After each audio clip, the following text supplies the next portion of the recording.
这么多年过去，民妖一脉竟还有余息。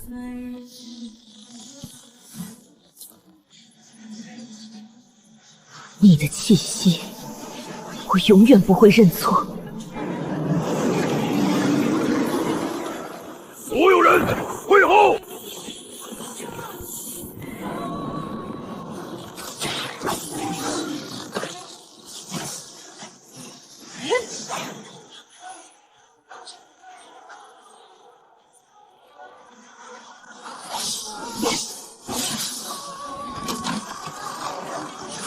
今日，我要替族人讨回这笔旧账。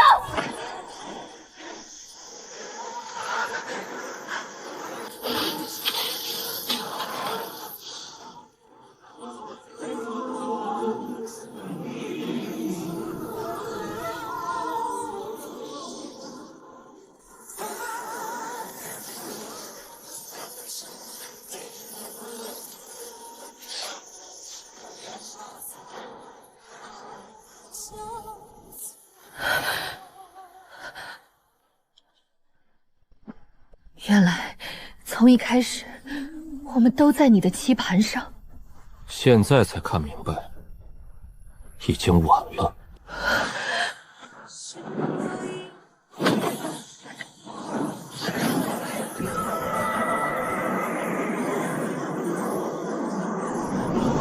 影月吞天，必须挡住，力量汇聚。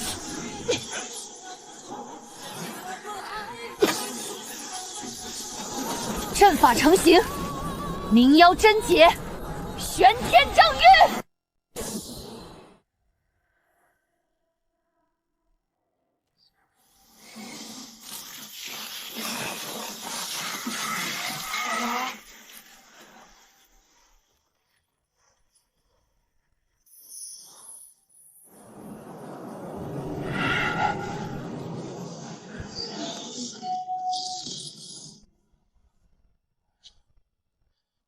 王爷好手段，寒风渡的偶遇，白离的投诚，还有本宫与隐月神宫的关系，这一切都在你的算计之中吧？殿下此来幽州，不也有所图谋？既然如此，过往暂且不提。王爷，我们做笔交易如何？说。待王爷坐稳北境，兵强马重之时，助我登上北秦帝位。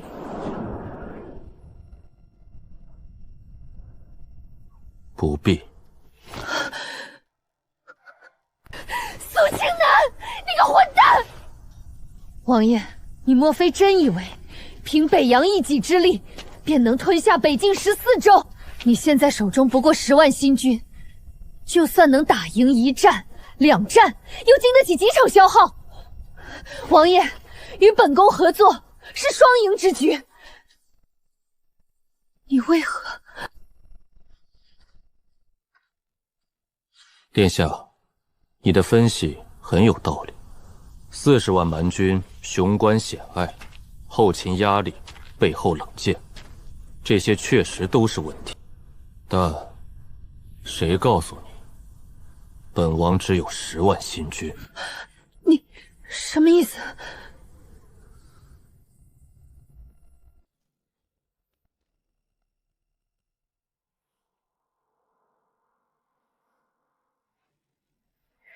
明修战报，暗度陈仓。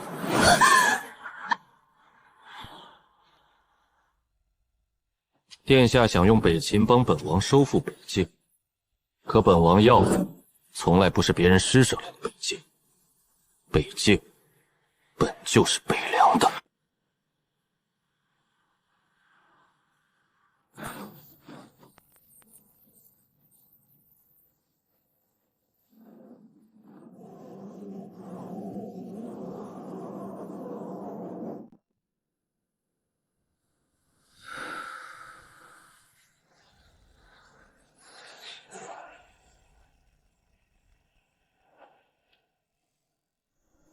保护王爷！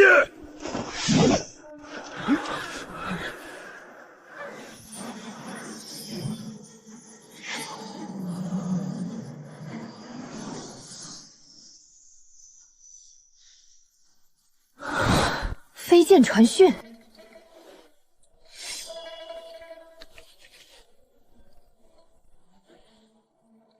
念。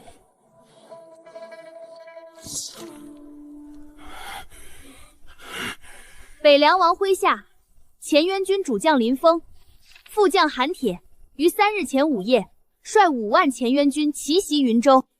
云州守军阵脚大乱，主将秃发乌祥被我军击败，帅旗被夺，城内大部守军缴械。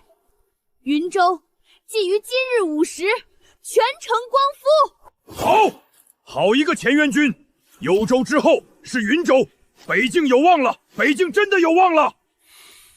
明修栈道，暗度陈仓。不可能！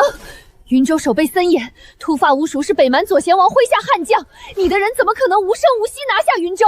前渊军、林峰、韩铁，本宫从未听过这军队。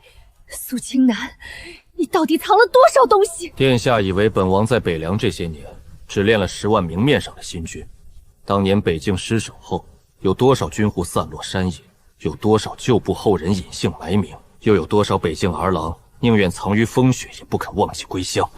本王来到北凉后做的第一件事，不是练兵，也不是屯粮，而是找到他们，告诉他们时候到了。林峰是幽州旧斥候之后，韩铁是云州铁将之后，他们不是天降神兵，他们就是北境大地本身，是八世在磨不灭的脊梁，是黑土之下从未冷却的热血，是活着的北境军魂。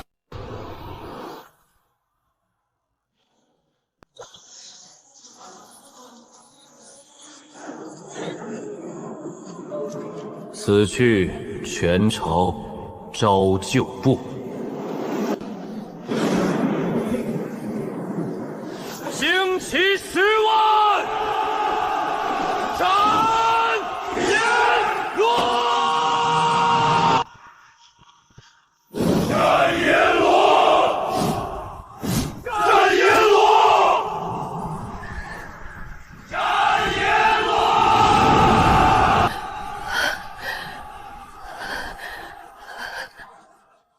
殿下，现在你还觉得本王需要北秦施舍来的北境吗？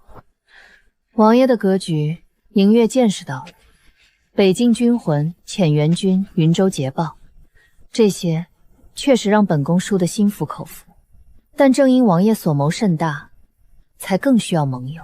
北秦有兵有粮有矿有将，河西商路、西域良马各部暗线，北秦都能为王爷所用。只要王爷点头，北秦可为北凉提供足以武装20万大军的铁甲兵刃，也可提供30万大军2年所需的粮草。河西商路向北凉开放，西域36国的良马、药材、冰铁、奇珍都可源源不断输入北凉。北秦想要什么？第一，待王爷光复北境14州后，允许北秦商队自由通行，并在靠近北秦地域的韩、燕2州设立护市，关税减半。第二，若有一日，王爷真要走向更大的天下之局，北秦只求能在这千古未有的伟业中留下北秦儿郎的名字。王爷，这一次，影月是真心求盟。殿下的诚意，本王看到了，但是很可惜，已经晚了。晚了？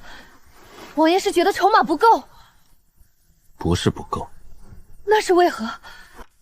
同样的条件，甚至更优厚的条件，早在1个月前，就已经有人替北秦给过本王了。谁？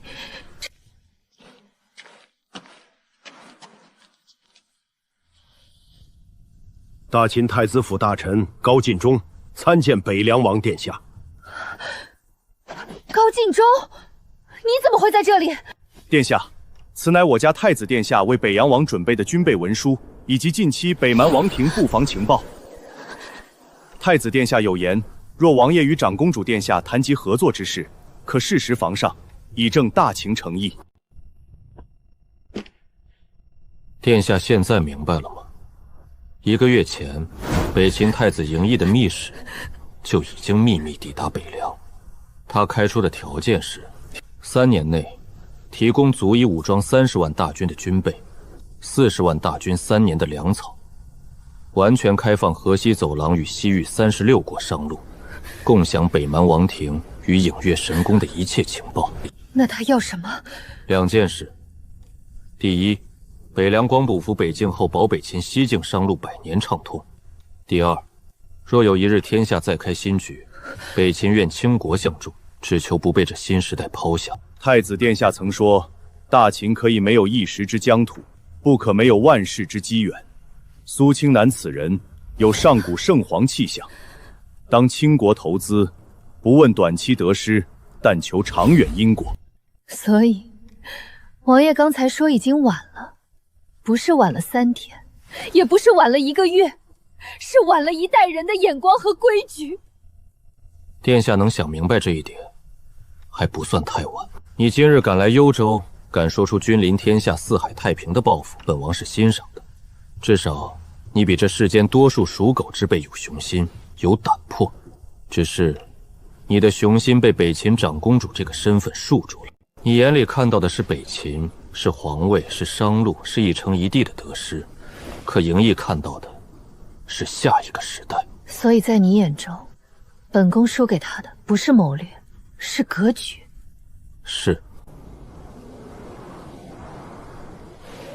你回去告诉嬴异，本宫还没输。长公主殿下恕罪，臣只负责呈交文书，并不负责传话。好，好得很。王爷今日把这一切摆在本宫面前，是想羞辱本宫。若只是羞辱，本王没这个闲心。那你想做什么？嬴月，你有野心，也有胆魄。本王要让你看清楚，天下真正的棋局是什么样，然后自己决定是继续做北秦长公主，还是做一个真正能落子天下的人。王爷说的好听，可若本宫回到北秦，照样可以重新布局。本宫可以查清嬴异和父皇到底瞒了我多少事，也可以重新拿回属于我的位置。有一件事，想必殿下还没明白。你以为你还能回北秦？王爷这话是什么意思？长公主殿下，临行前，太子殿下有口谕。说。太子殿下说，月儿此行幽州，当尽心辅佐北阳王。北凉地结人灵，正可让月儿多历练些时日，待北境大局初定，再议归期。嬴异凭什么替本宫做决定？陛下旨意，长公主嬴月年少气盛，需多加磨砺。今北境风云变幻，正是历练之机，特准太子所请，允长公主暂留北凉，相助北凉王待事毕，再蔡行封赏回朝。殿下，接旨吧。原来如此，所以从本宫踏入幽州那一刻起，就已经回不去了。寒风渡、白离、暗月遵旨、高敬忠，还有这封谕令，全都在你的局里。殿下太看得起本王了。有些棋是嬴异落的，有些棋是秦帝落的，本王只是顺势收子。好一个顺势收子，好一个北凉王！王爷，本宫赶来幽州，又岂会一点准备都没有？陆地神仙，北秦澹台无泪，请北凉王赐教。王爷，现在你还觉得本宫回不去吗？终于肯出来了，回不回得去，不看他们，看本王让不让。北秦王公大凤，澹台无泪，奉命暗中护卫长公主殿下。澹台无泪，30年前便已名动天下的陆地神仙，明月剑道，一剑霜寒3000里。此人是北秦皇室真正的定海神战。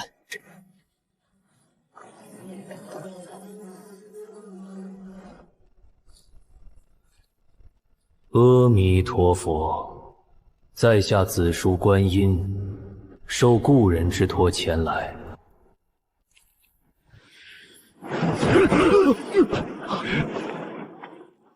观音仙，50年前便已失踪的佛门圣者，此人修的是因果佛法，比寻常陆地神仙更难测。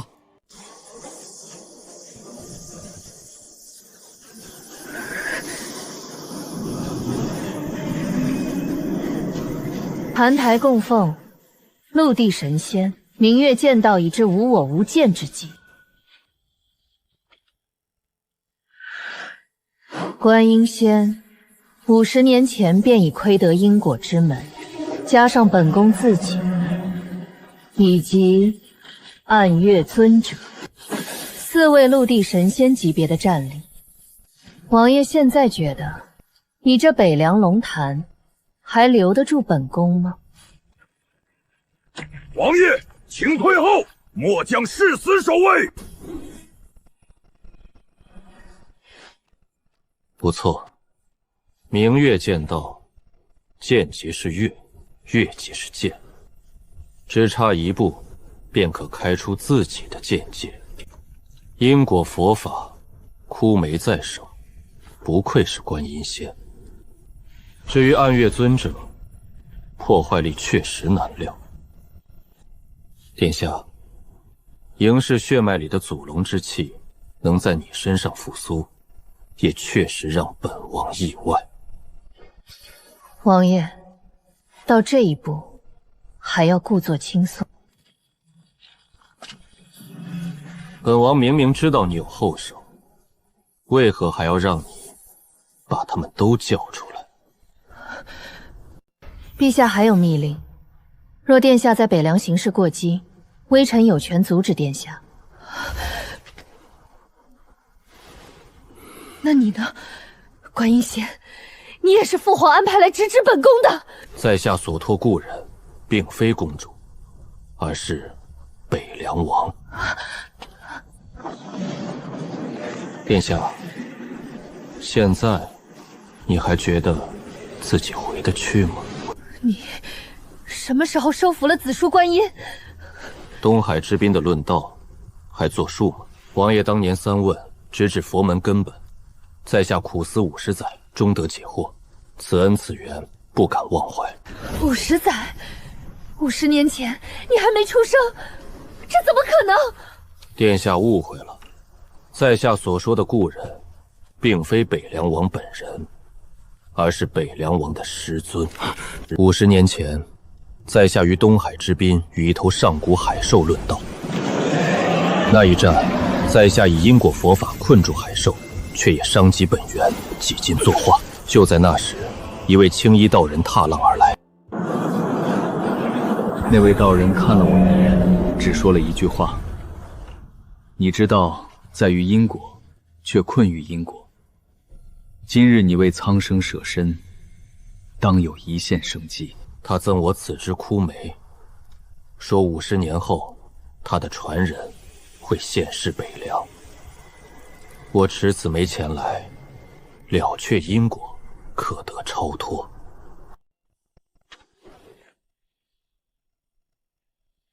今日在下依约而来，王爷身上气息与那位青衣道人有7分相似，更有3分青出于蓝。原来我才是那个最大的笑话，但那又如何？本宫打不过，还逃不了吗？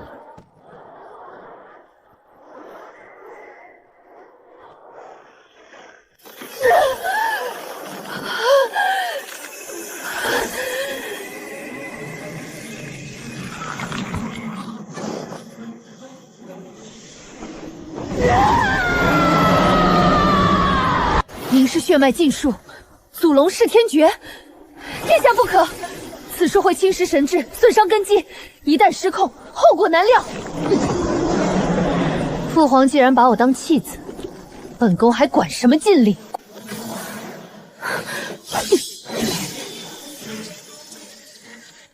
散台无泪，你的明月剑道确实厉害，但在祖龙之力面前，还不够看。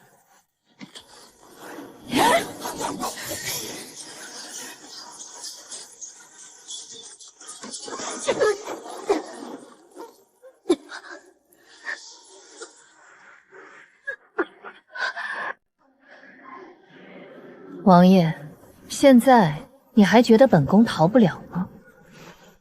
殿下确实让本王惊讶，没想到嬴氏血脉中的魔龙意志，竟能被你唤醒到这种程度。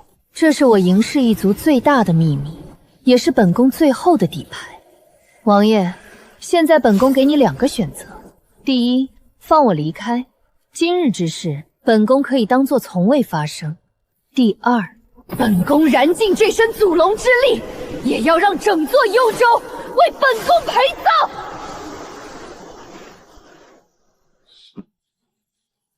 殿下说，这是你最后的底牌。但殿下有没有想过，本王既然敢让你把所有底牌都亮出来，自然是因为握着比殿下更大的底牌。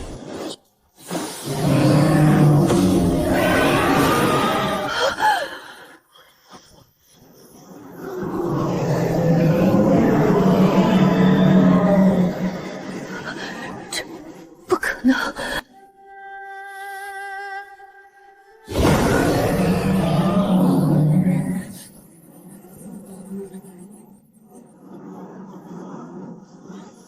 现在该本王出牌了。装神弄鬼！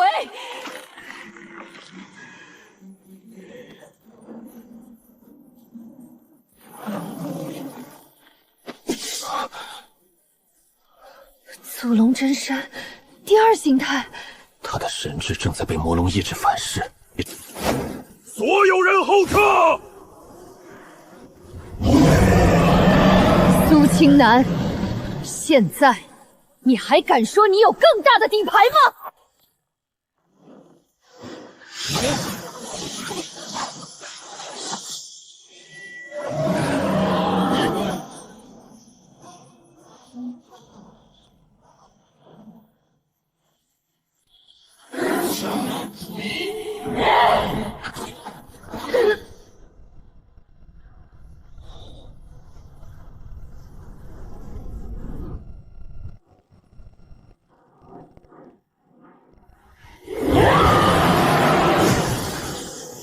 金线粉碎。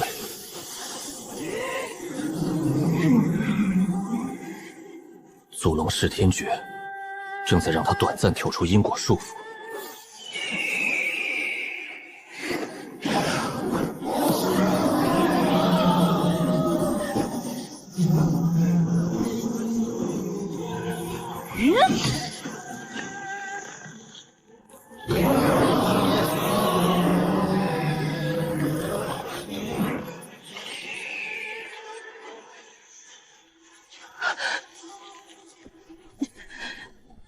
他快压不住自己的神智了。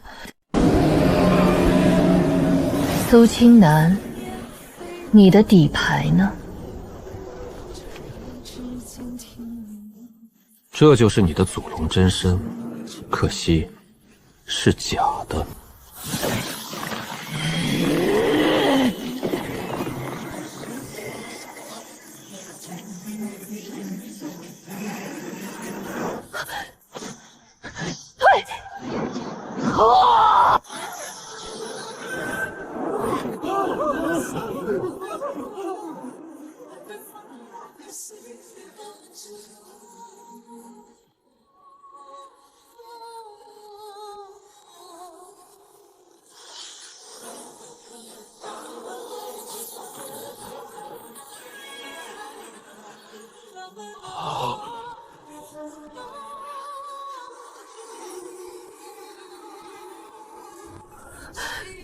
这不是道语，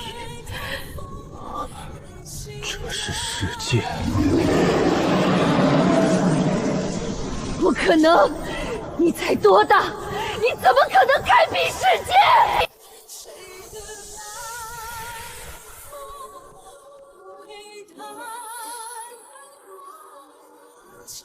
在本王的世界里，一切法则皆由本王制定。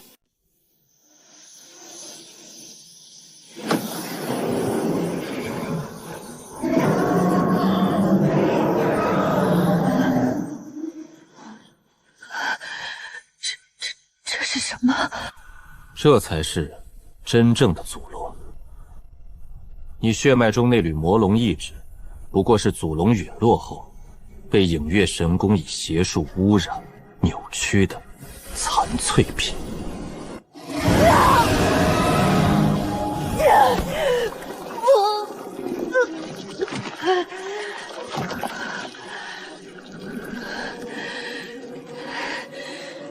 本宫不是你的容器。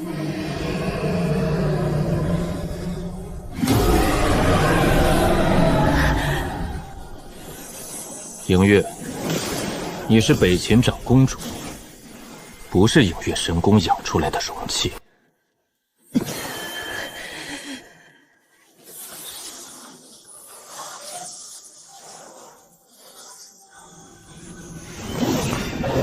本宫不是容器。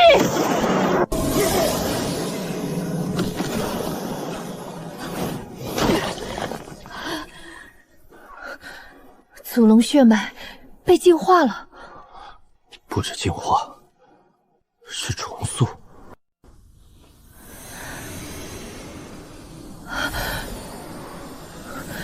这才是真正的祖龙之力。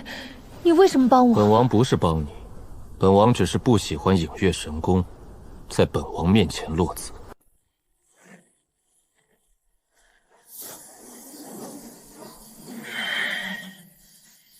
苏青南，接下来该斩陆地仙人了。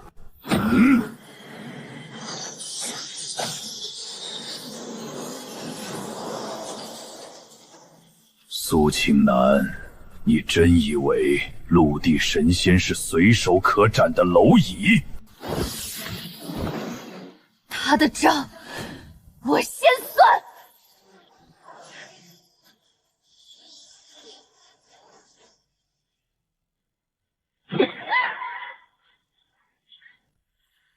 民妖余孽，也敢妄谈清算！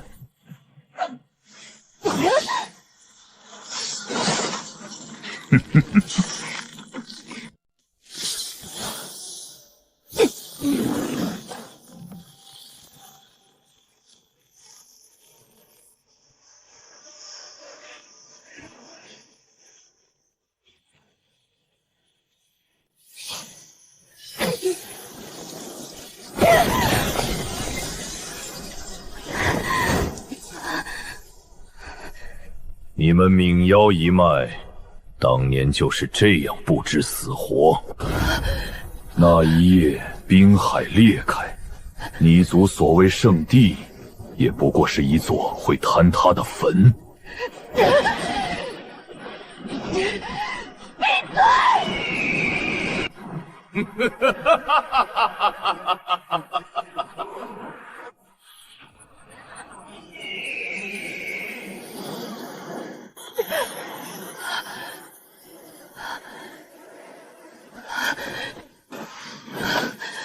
我要亲手。你已经够了，剩下的本王替你斩。苏青南，你想替他报仇？不，本王斩你不为私仇，本王只是要告诉影月神宫，北凉不是你们能落子的地方。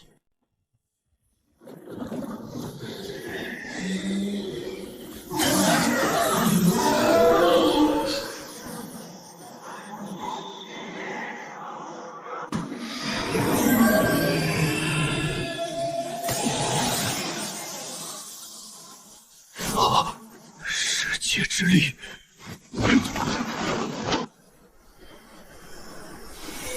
影月降神。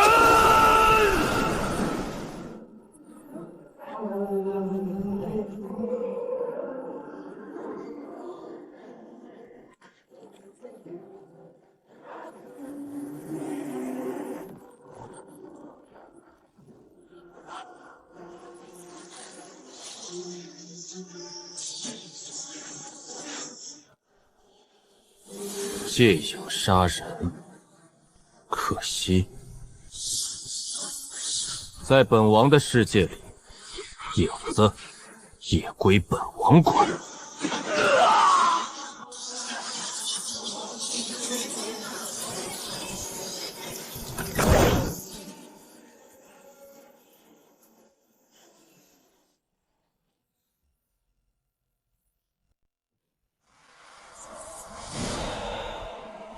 苏青南，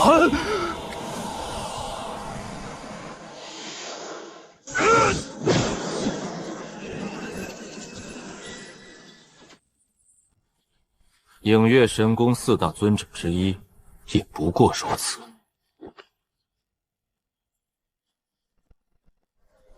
族人们，看着。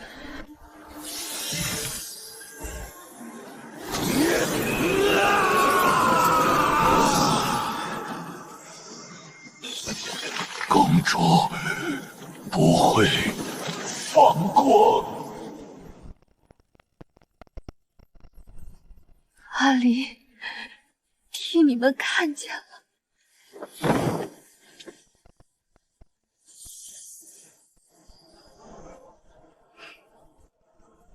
这只是开始，影月神宫欠下的账，本王会一笔一笔讨回来。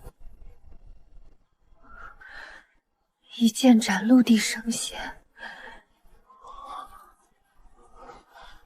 不只是斩，是抹去了他在这方天地中的痕迹。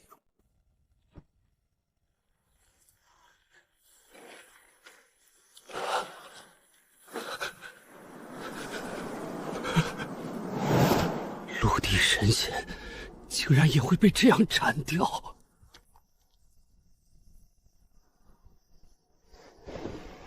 呵呵，世间万物皆有定数，神仙亦不例外。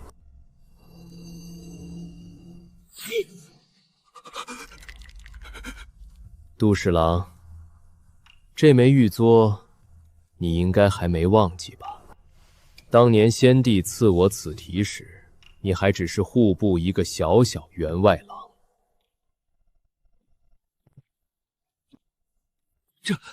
这是你是杨用吉，大前曾经的布衣宰相，两朝帝师。杜侍郎，16年不见，别来无恙。杨公，您不是已经死了？16年前，我确实差点死了。我挂冠而去，是因为我发现大前的国运正在被人暗中蚕食，有人出卖军情，有人私通影月神宫，更有人暗中谋害皇室血脉，企图颠覆江山。杜侍郎，你真的猜不到是谁吗？现在你有一个选择，继续做别人手中的刀，被推出来承担一切，还是替自己谋一条生路。本王不逼你今日表态，你可以回去好好想。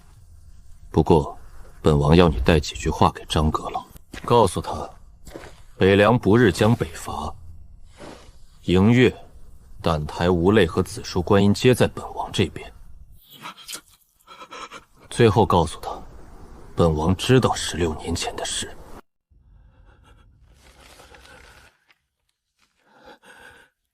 原来杨用吉没死，原来他们一直都知道。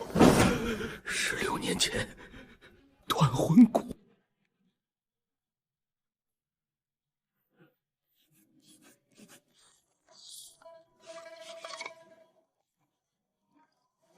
送到春风楼，记住，绝不能让任何人看到。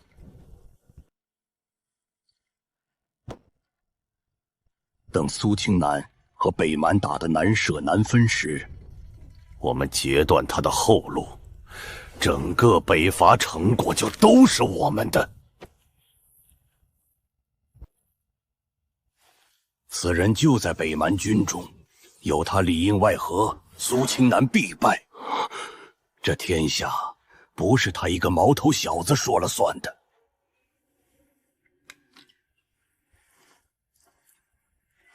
自以为是的黄雀，往往也是别人眼中的蝉。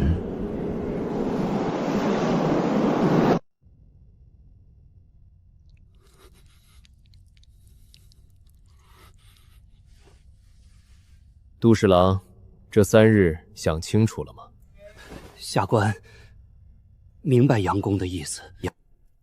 不是我的意思，是王爷的意思。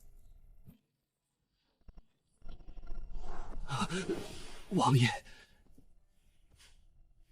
杜文渊，开弓没有回头箭。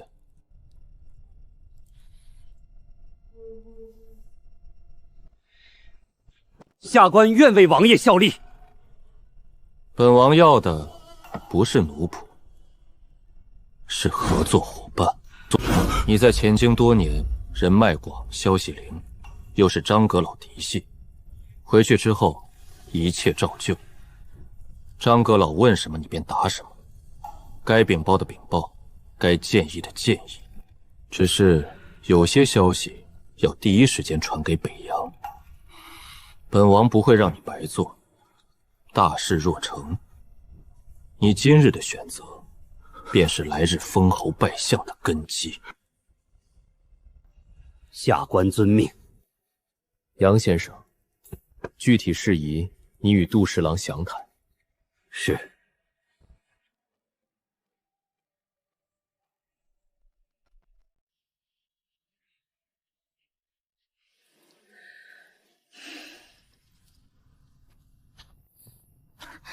长公主殿下，王爷请您去书房。终于来了，王爷。坐。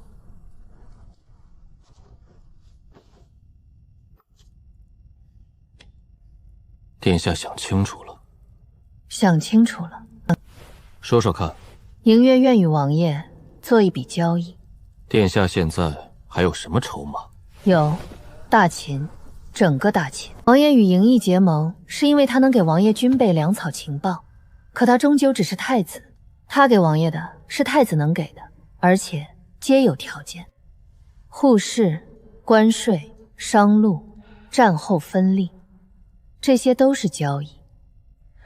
而我若站在王爷这边，给王爷的可以是整个大秦的效忠。殿下想回大秦夺位？不。那你想要什么？嬴月想成为北凉王妃。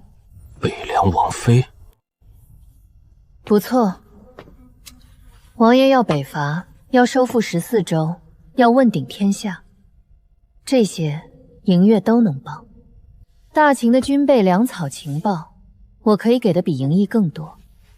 大秦的朝局，我可以帮王爷敲动，甚至将来，若王爷要更进一步，大秦可以成为王爷身后最稳的后盾。而我所求，只有一个：名分。北凉王妃的名分，以及将来与王爷共擎新天的资格。殿下，好大的魄力！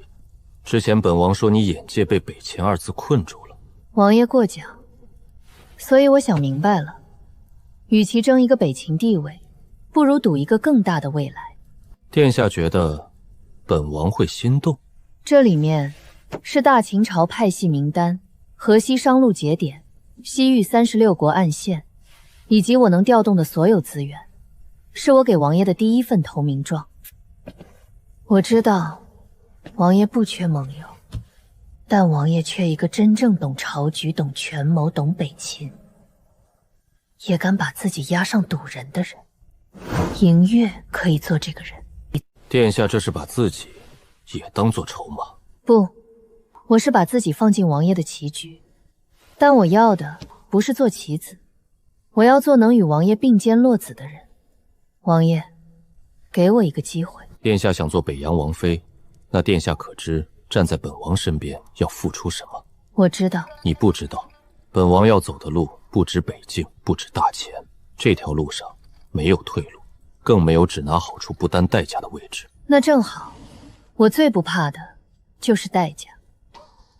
我已经失去退路了，现在只想换一条真正能走到顶峰的路。这是什么？王印盟约。你既要入本王的棋局，总该留下一道凭证。王爷怕我反悔？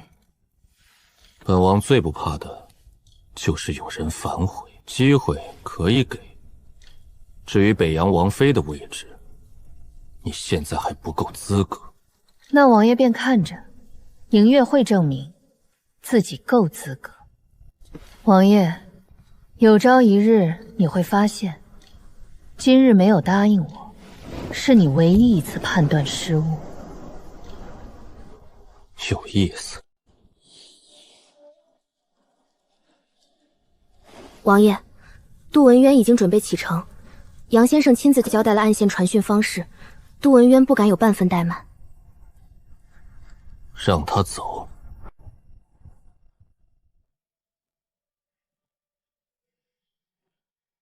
王爷，殿下来的正好。朔州与燕山关之间有3条补给线。这里，北蛮王庭太子与3王子争位，这条线实则被3王子接管。若王爷假意攻燕山关，实则截断此线，朔州守军3日内必乱。继续。这里有一座旧驿站，废弃多时，但我可以让人重新启用。王爷的前渊军若从此处穿插，可避开2处北蛮少骑。代价呢？不用代价，这是我给王爷的第2份投名状。黑冰台在北境与漠北的7处暗线据点，从今日起，听王爷调遣。殿下这么急着证明自己，王爷不是说我还不够资格吗？那我便一点一点证明给王爷看。殿下确实是比灵异有魄力。灵异会算账，我会压命。王爷，长公主殿下似乎很生气。无碍，传令王恒，朔州之战可以开始了。是。将军，趁袭队已经折返3批，他们说朔州城外的风雪不对。怎么不对？雪地里没有脚印，可每到夜里都有马蹄声。传令全军，今夜起3营轮守。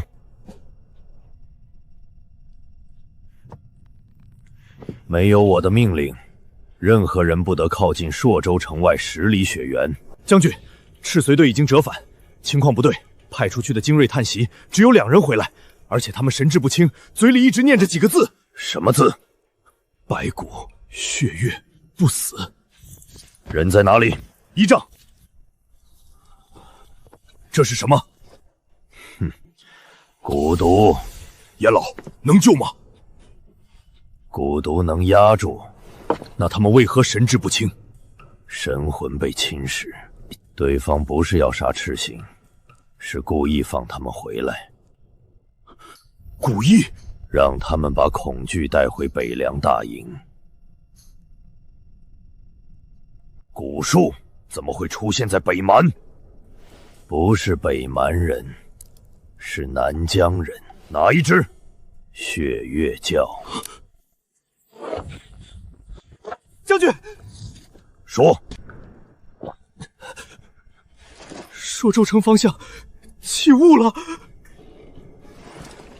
什么雾？黑白色的雾。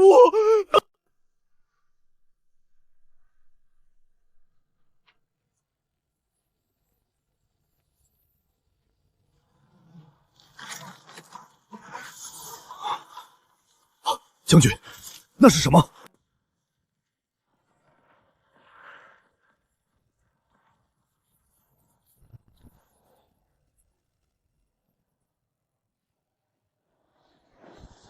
放箭！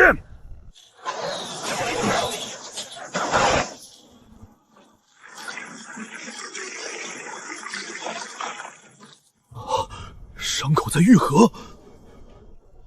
中弩！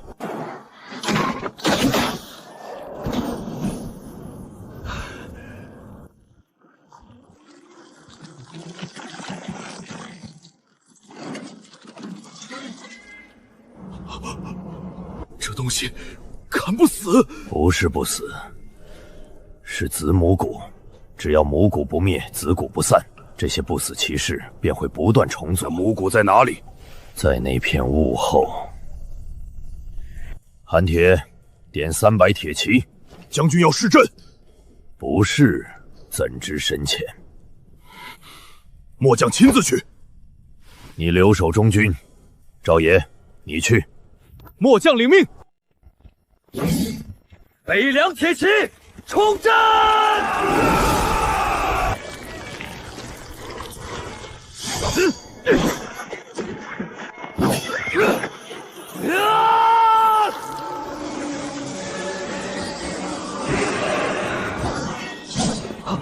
这些东西会重组，不要恋战，拉开距离。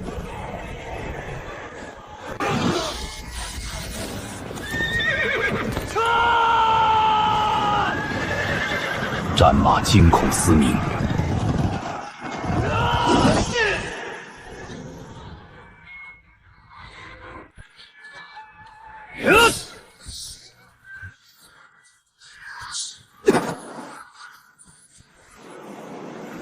撤！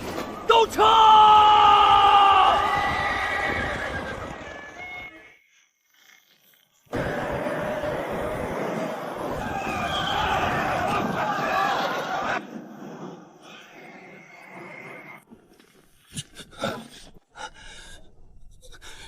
将军，末将无能。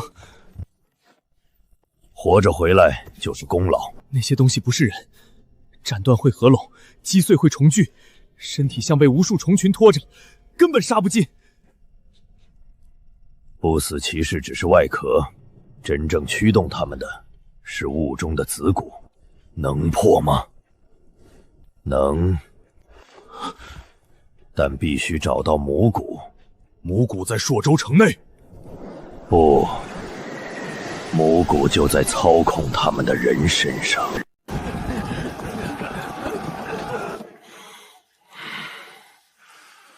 昨日先生，这就是你的不死军。不死骑士确实厉害。将军看到了吗？300北凉铁马被50不死骑士逼得阵脚大乱，这样的战力，将军还担心会输？北凉军中也有不灭天境高手，而且不止一位。不灭天境？将军以为我这不死骑士只能对付普通士兵？这座血月莫谷大阵可不只是操控，阵法之中所有战役真气都会成为母骨的养料。母骨控子骨，子种控骑士，只要母骨不灭，不死骑士便会重组。而这大阵最厉害的地方，不是守，那是什么？3日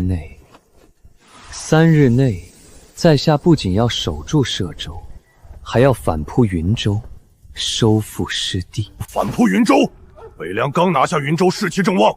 城中还有前援军坐镇，你凭什么？凭这3万到战场残影，凭3万只子骨，凭这座能吞战役、化敌视为我师的血月莫谷大阵。3日内若不能反扑云州，收复实地，在下任凭将军处置。好，若先生真能做到，本将备向大汗请功，封先生为国师，享王族待遇。国师？在下对国师之位没兴趣。那先生想要什么？在下要的是云州城内那3万北凉军的军魂残印，以及北凉军中那几位不灭天境高手的气机本源。好，只要先生能反扑云州，收复失地，云州城内的一切皆由先生处置。成交。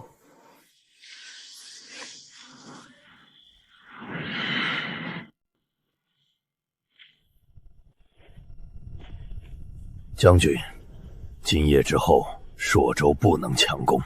若不强攻，云州怎么办？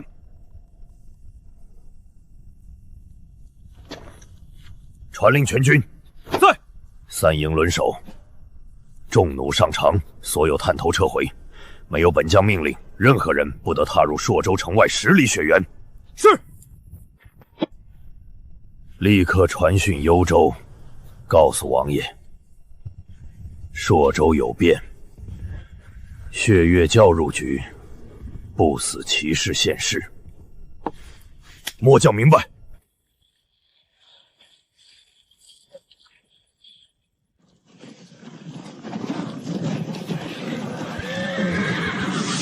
北凉游戏才刚刚开始。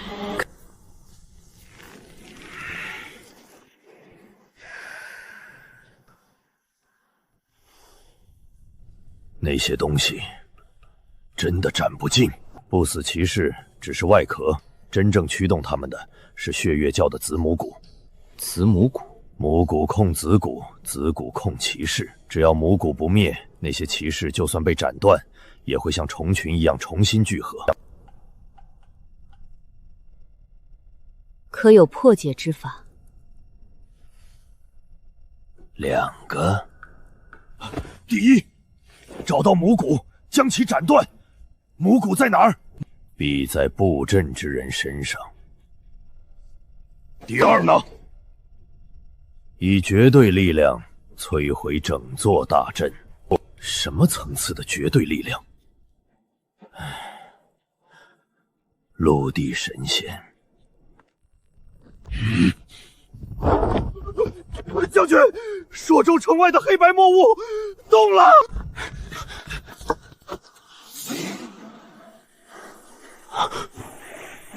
全军戒备，弓箭手就位，长枪兵列阵，众弩推上前营。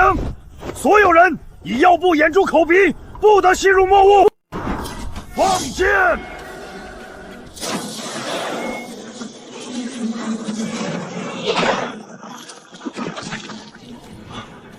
火油箭！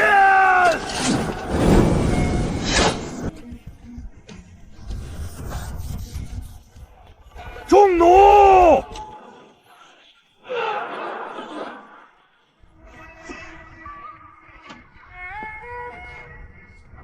让我试。不可贸然入阵。再等下去，大营就要被墨雾吞了，广蛮霜天。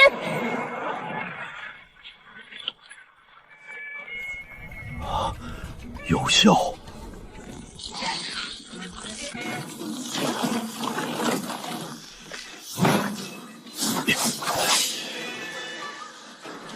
兵城，这雾会吞我的寒气。那就闪开！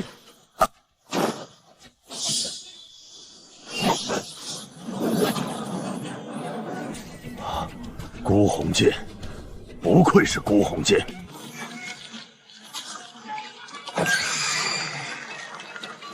不灭天境的契机果然比普通军阵香得多。你就是布阵的人。血月教昨日幽泉，装神弄魔。寒气不错，可惜冻不住我的骨。就凭这？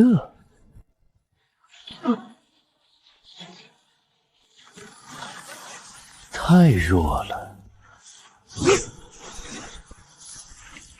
虫甲护体，不是虫甲，母骨在身，万骨护体。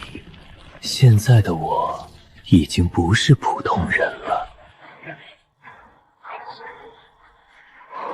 蛊虫护体，也敢妄称不死？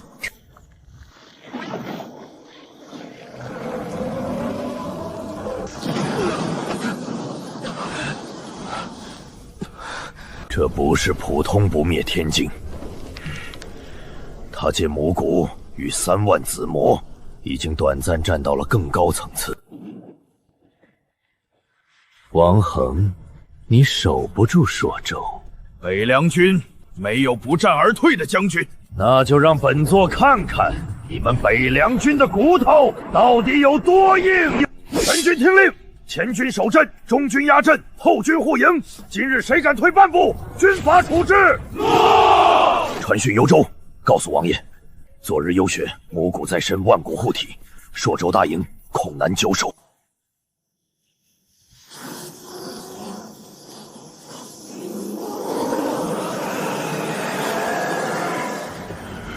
现在的我，就是这座战场的神。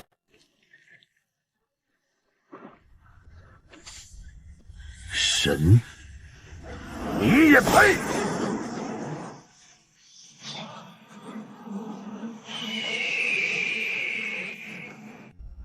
孤鸿，斩仙！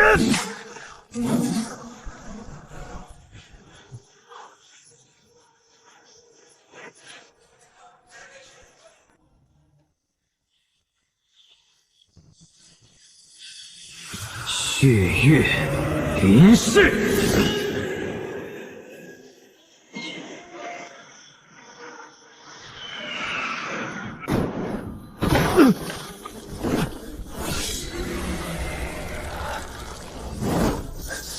顾影，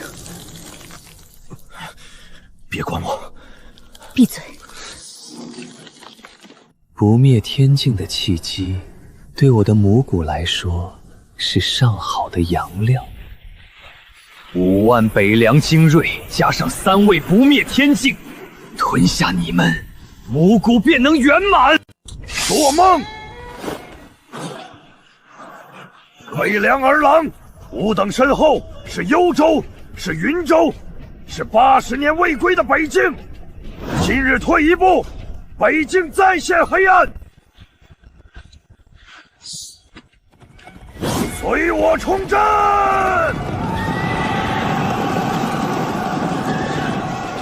死战！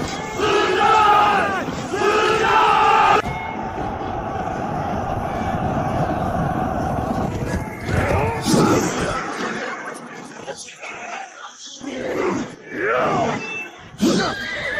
不要恋战，打散阵型，冲向城门！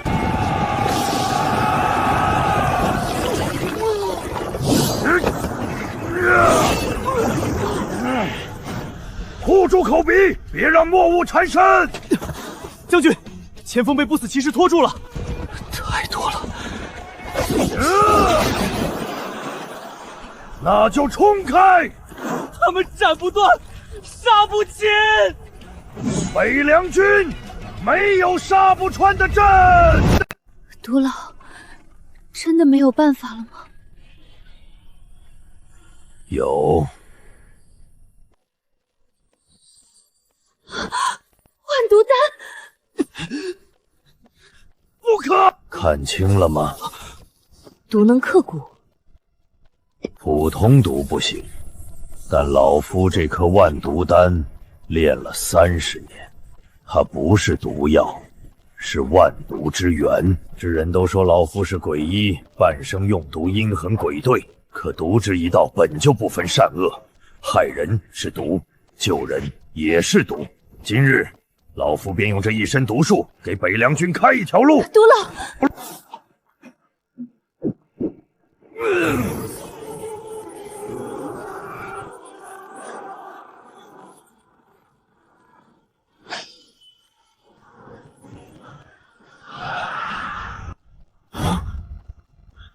他们没有愈合。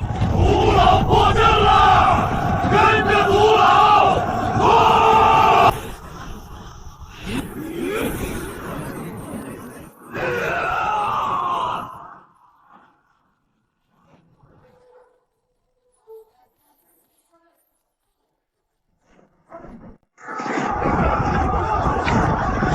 全军听令，沿毒老开出的路冲阵！万毒元体，昨日有权，你以蛊控阵，以阵吞军。那老夫今日便告诉你，蛊有脉络，阵有生门，只要找到回流之线，就没有破不了的蛊。你破的只是外围子蛊。够了！只要断你3万子蛊的回流链，王恒就能把北凉军带出来。只要逼出你的木蛊真形，王爷就能斩你。毒老，王恒，看见那条绿线了吗？那里是封城镇的气门，带人冲过去。毒老，你怎么办？老夫留下。不行！王恒，你是主将，主将该做的不是陪老夫送命，是带着北凉军活下去。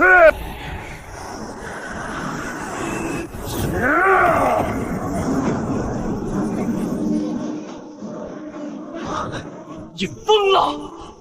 哼哼哼，老夫清醒得很。全军沿绿线冲锋！将军，那毒老，别让毒老白死！冲！滚开！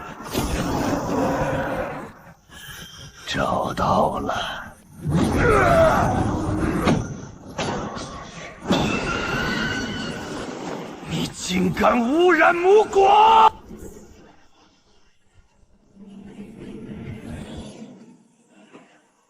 王爷，老夫只能做到这一步了。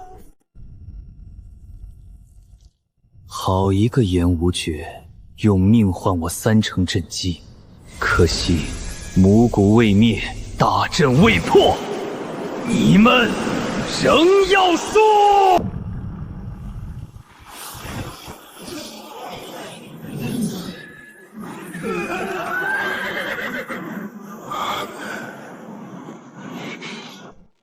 谁说北凉败了？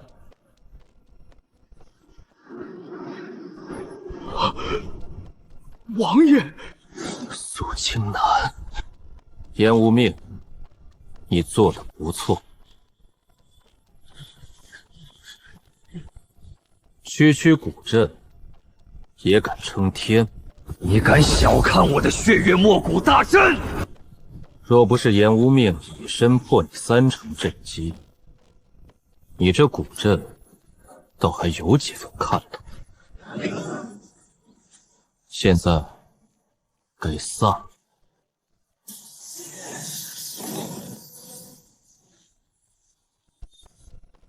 古道也好，阵法也罢，伤我北洋兵，害我爱将，都得低头。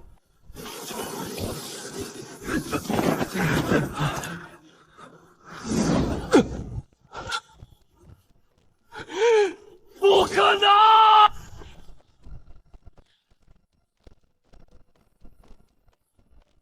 颜无命，你这条路，本王看见了。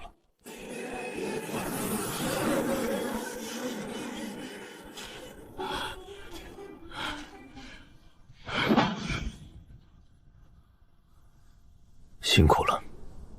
末将无能。不是你的错，是这些不该出现在北境的东西，脏了这片土地。脏？你说我的血月莫古大阵脏？这是艺术，以气息为墨，以战场为卷，以3万子骨为笔，绘出的完美作品。你看这些不死骑士，不知痛楚，不知恐惧，只听我一人号令。你看这莫古大阵，进可攻，退可守，万军难破。3万子骨加持，母虫吞阵为例。哪怕颜无命以命破我3成震击，我依旧能比你陆地神仙。这样的力量，这样的境界，你居然说？说完了，说完就该上路了。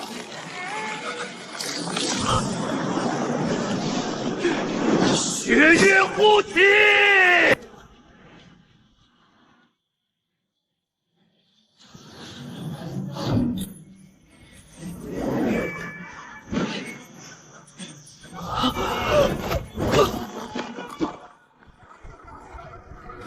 不可能，我的血月盾。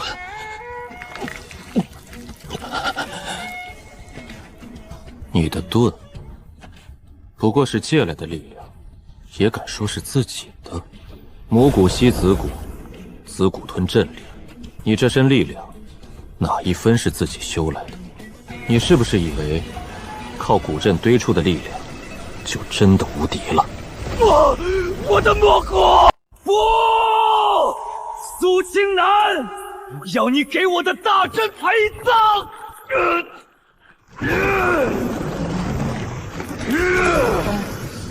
血骨真身！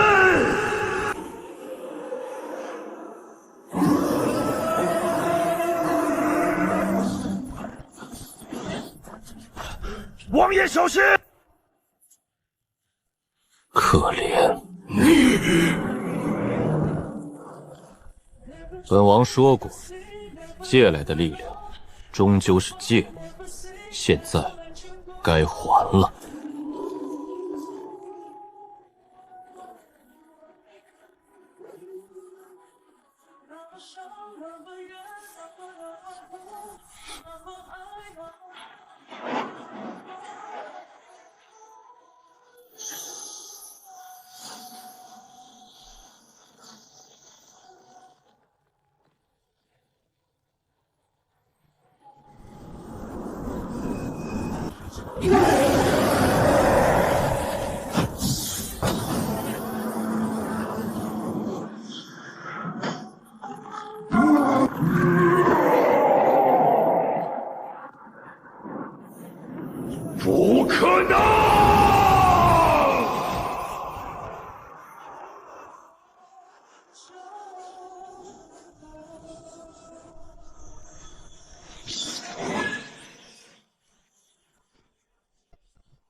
这就是你道。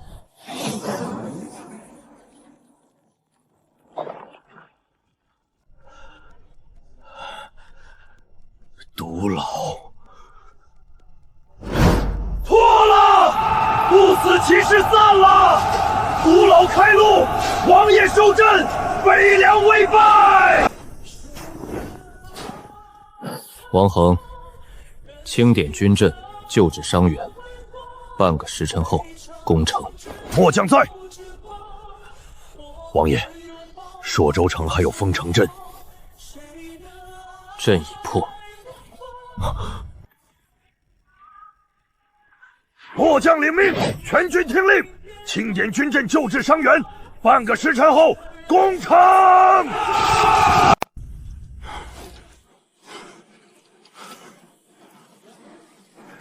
将军，怎么办？杀！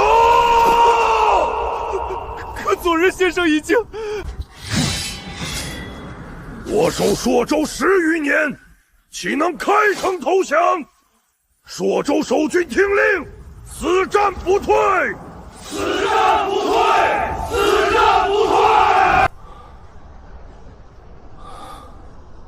何必？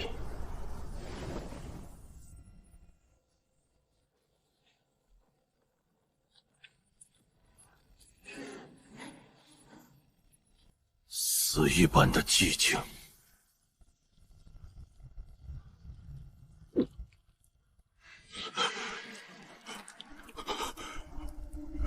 人呢？城里的百姓呢？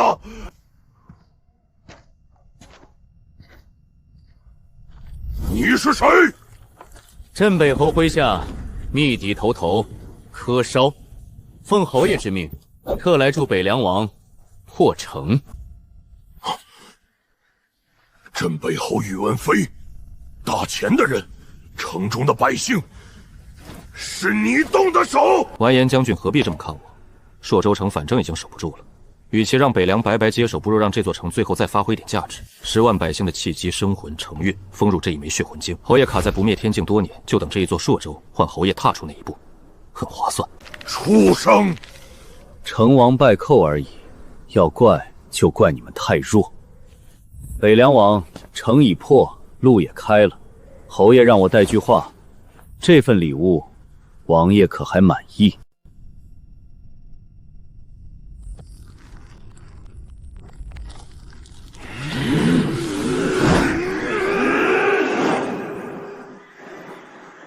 这里面是萧定邦和马腾准备进军北凉的军事部署。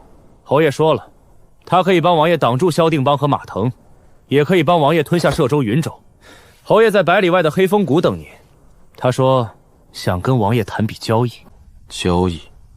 关于云州，关于幽州，关于整个北境，当然，也关于王爷您还能走多远。侯爷知道您不少秘密，王爷应该也不想。你也配威胁本王？王恒，入城，封锁全城，救人。这些契机还能救？能救多少，救多少。末将领命。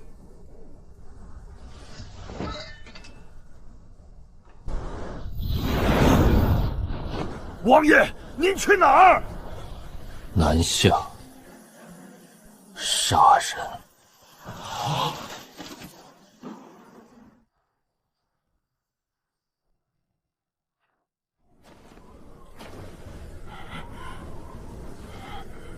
现在，你还想守吗？守？为谁守？为何守？我守了朔州10余年，守到最后，守来了盟友背叛，守来了挟阵入城，守来了满城百姓遭劫，这些债我还不起。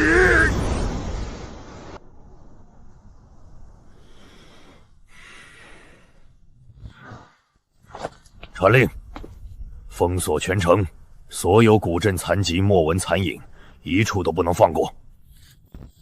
是。再传一队精锐，护送血魂晶回幽州。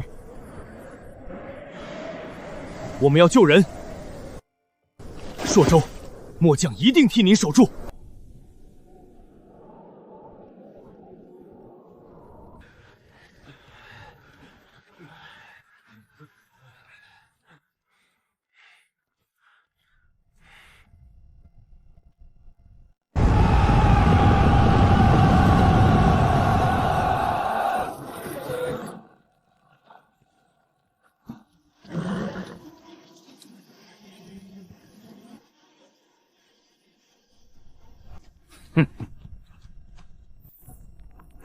侯爷，探子汇报，北凉城守军不足3000，且多是伤兵残卒。咱们8万大军压上去，一人一口唾沫，都能淹了这座破城。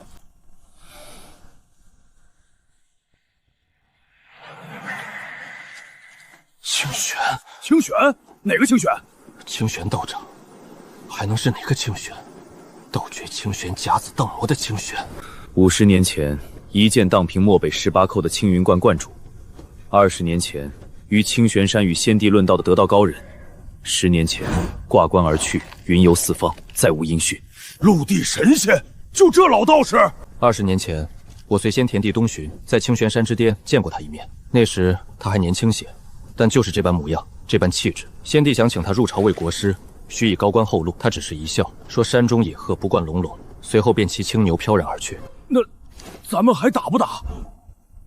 打？拿什么打？哎，意味着他想走，千军万马留不住；意味着他若出手，这8万人未必能踏过他脚下那道线。侯爷未免太长他人志气，就算他是陆地神仙，也主就是一个人，更何况他已经老了。50年前是50年前，现在的他还剩几分实力？诸位，王爷北伐是为收复故土，是为护我北境百姓。如今王爷在前线破阵，有人却想趁火打劫，背后捅刀。8万大军，说是援助，实则夺城。他们想趁王爷不在，夺我北凉，欺我百姓，我们能答应吗？不能！北凉是北凉人的北凉。今日我们没有王爷那般神通，也没有北凉铁骑那般战力，但我们有手有剑有这条命，守城！守城！守城！守城！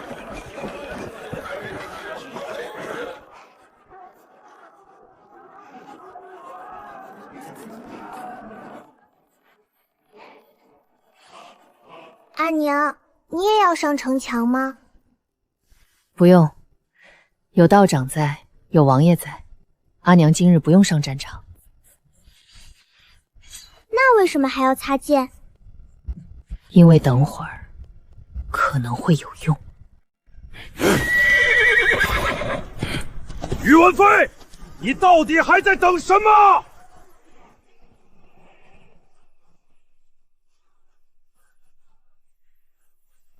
等一个变数。变数？苏青南还在朔州，昨日幽泉有血月没骨大阵，就算苏青南能破阵，也不可能这么快回来。北凉城守军不足3000，唯一能打的就是这个装神弄鬼的老道。你不冲，我冲！西凉军听令，冲锋，踏破北凉城！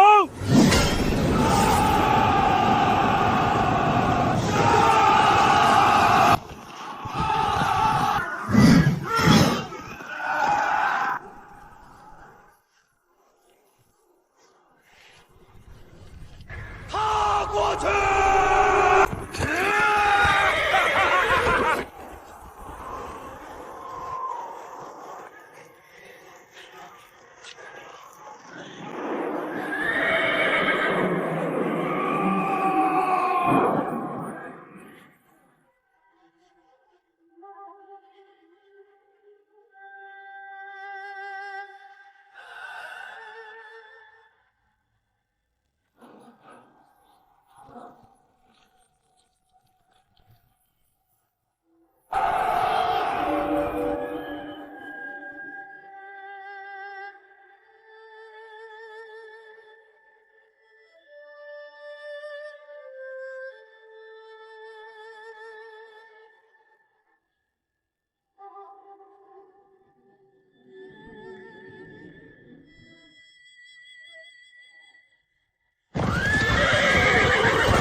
只是挥了一下手。这就是陆地神仙。王爷也是这样的人吗？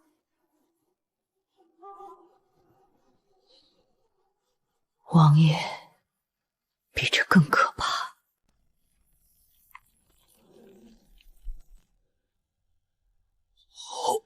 侯爷，救我！侯爷，这还打吗？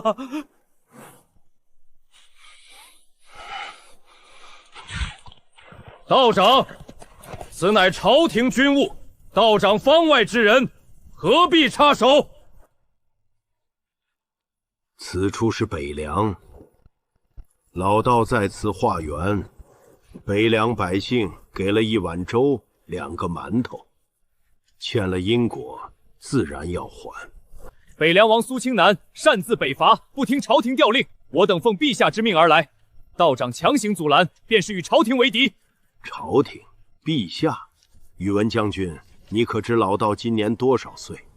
不知。137。老道见过10几位皇帝登基，也见过10几位皇帝离世，见过4次改朝换代，也见过无数次边疆战乱。朝廷会换，皇帝会换，可这方蜀土，这些百姓一直都在。他们给老道1碗粥，老道护他们1座城。道长慈悲为怀，可否先放了马节帅与这些将士？他们都是奉命行事，罪不至此。老道没有伤他们，可他们只是让他们歇一歇，日落时分自会恢复。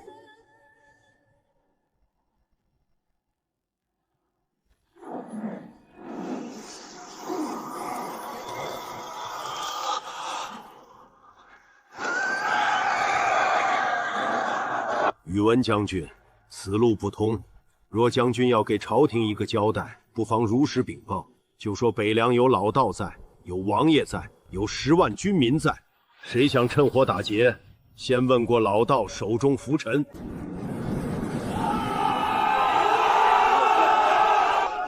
北凉有道长在，北凉有王爷在，谁也别想欺我北凉！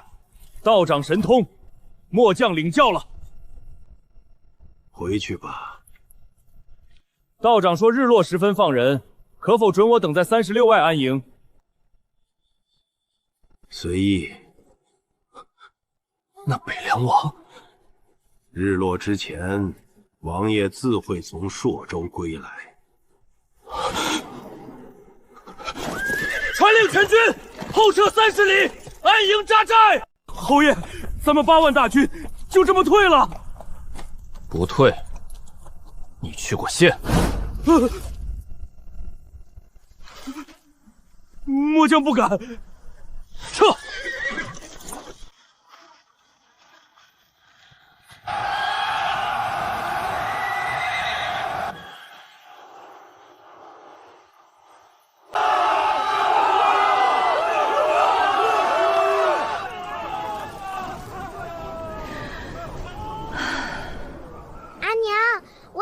也能这么强吗？能。侯爷，看见了吗？看见了。马节帅被清玄道长定在阵前，日落后若回来，必会闹事。马腾是冲在最前面的人，战场混乱，做干净。侯爷放心，侯爷。若苏清南真的回来，那就看他是先去黑风谷，还是先回北凉城。哼，那我们就亲自跟他谈，谈不成，也要谈。因为现在还不是跟苏清南彻底翻脸的时候。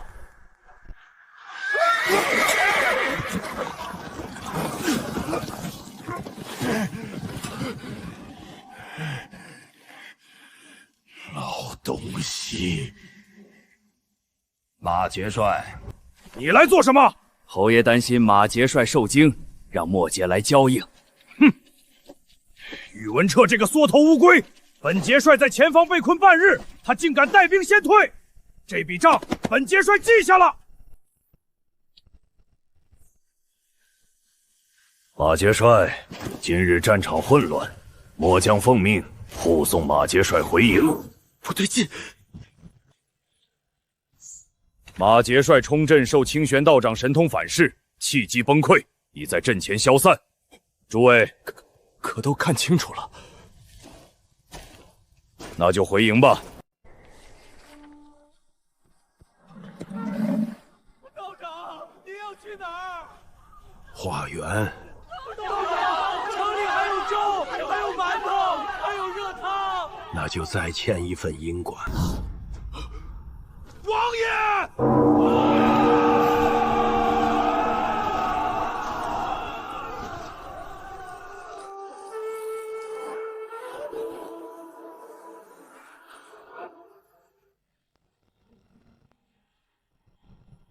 于文飞，出来。侯爷，苏清南到了。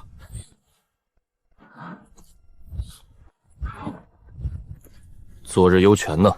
朔州大阵已破，昨日幽泉也已化作黑白墨水雾气消散。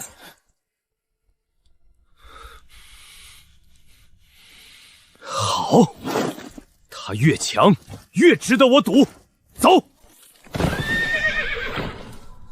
王爷，末将奉旨入北境，本是为助王爷北伐，不想马腾轻敌冒进，冲撞道长神通，气机反噬，已在阵前消散。如今马跳已散，西凉军无主，末将愿暂统镇北、西凉两军，逐助王爷平定北境。说重点。王爷，我想跟你做一把交易，说，我助王爷收复北境14州，8万大军接听王爷调遣，漠北、西羌、南诏我都有暗线，3年之内，我可助王爷打穿整个北境。条件，我要北境战场上的气机残印、军煞、败军气机、承运残光，所有战后散入天地的力量，我都要。1万道气机残印，可炼1颗血魂丹，我要100颗。王爷取地，我取丹，各取所需。而且我知道王爷的秘密，3年前昆仑之巅，王爷不必紧张，我无意与王爷为敌。只是若王爷不答应，我只能将昆仑之巅的事奏报前京。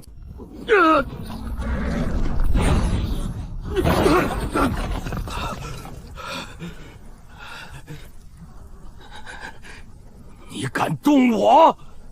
你以为本王在乎？朝廷不会放过你！昆仑之巅的秘密，本王不在乎。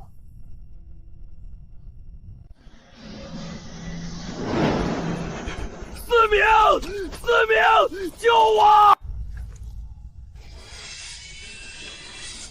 侯爷，末将跟了您23年，学了您23年的隐忍，也学了您23年的算计。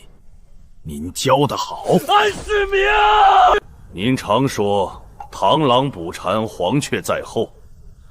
您在马跳身后做黄雀，可在这盘棋里，您也是蝉。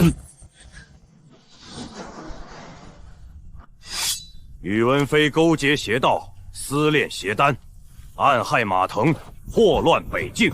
末将已将其正法，愿率镇北、西凉8万养士归顺王爷，听凭调遣。安世明，末将在。带着你的兵，后撤30里，安营扎寨。是。没有本王命令，任何人不得踏入北凉城1步。擅入者，斩。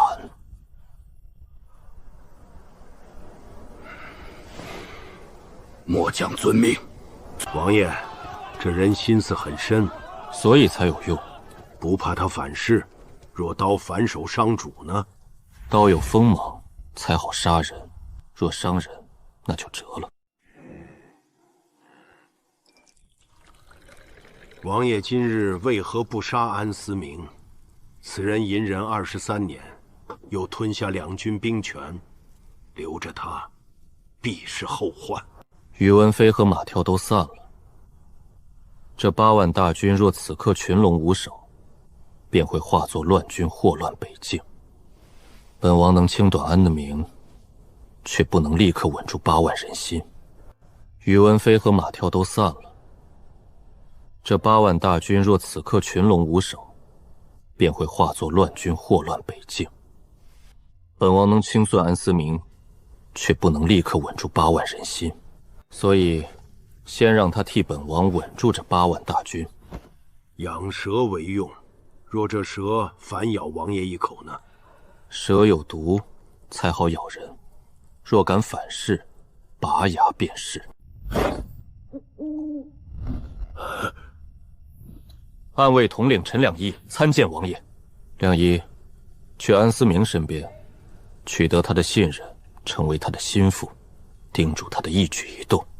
这是玄铁令，可调动北境所有暗桩。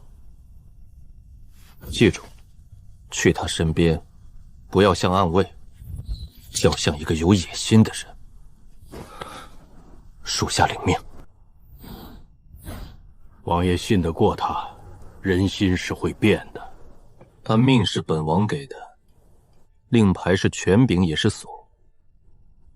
不狠，北凉活不到今日。宇文飞啊，宇文飞，你倒是给我留了好东西。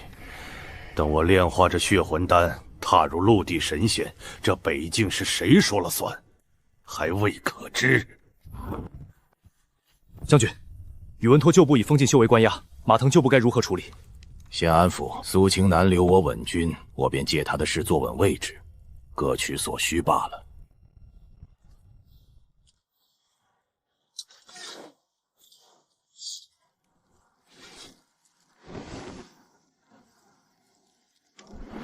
羽已入网，计划开始。废物，2个废物！8万大军竟然就这么归了安思明，安思明居然向苏清如称臣了。国公爷，安思明需要名分，若能许他官职，或许还能拉回来。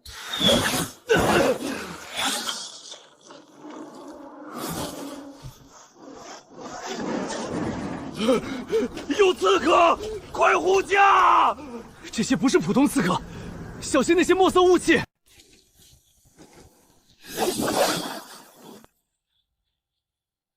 燕国公，我家主人有请。至于你们，是自己走，还是我送你们走？多谢阁下救命之恩，敢问你家主人尊姓大名？国公随我来，去了自然知道。好，事已至此，我也没有别的选择了。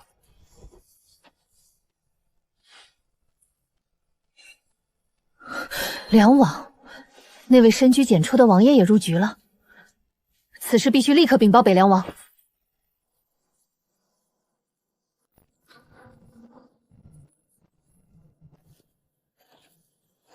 这荒郊野岭的，陈先生带我来此见谁？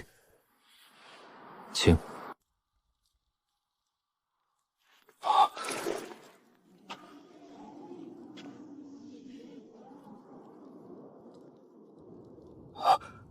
梁王殿下，您怎么会在这里？定邦兄，一别艰年，坐下说话。方才林中那些诡异的刺客，都是殿下的人。是，那些确实是本王的人。殿下既然承认了，那你是想要在这里杀我灭口？若本王真要杀你，你现在已经化作黑白墨水雾气，散在那片林子里了，根本没机会见到本王。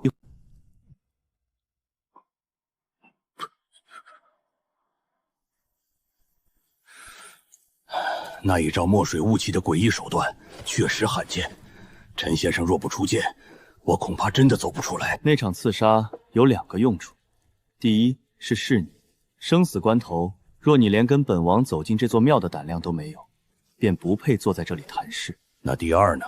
殿下如此大费周章，总不只是为了吓唬我。第二，是为了留证据。那些刺客用的是梁王府暗卫的身法，留下的是本王的贴身令牌。殿下是故意让人发现这刺杀是您指使的。证据越明显，聪明人越不会信。他们会猜疑朝中政敌，猜疑其他皇子，甚至怀疑北凉王栽赃，唯独不会想到本王真的来了北境，还在这座破庙里见你。这招灯下黑玩得够狠，殿下布局如此深远，想要什么？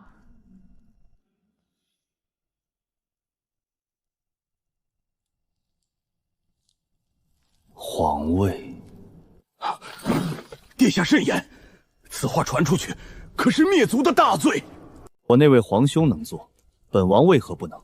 苏清南在北境做大，前京迟早要压他，前京一压，北凉必反，那时神经空虚，就是我们的机会。殿下是想要我掌管的神经12位？等你回去，你要暗中换掉关键将领，等北境战事最焦灼之时，封九门，控皇城。这是兵变，殿下这是要我把命豁出去陪你赌。事成之后，你便是神武大将军加太尉，北境3州划归你的封地。若我不答应，殿下打算如何处置我？燕国公方才遇刺，伤势过重，归京途中气机反噬，不幸身亡。萧兄，你选哪条路？好，这局我跟殿下赌了。萧兄错了，你不是跟本王赌，是跟天下赌。破庙外风声骤急，两人的身影被风雪逐渐淹没，盟约就此达成。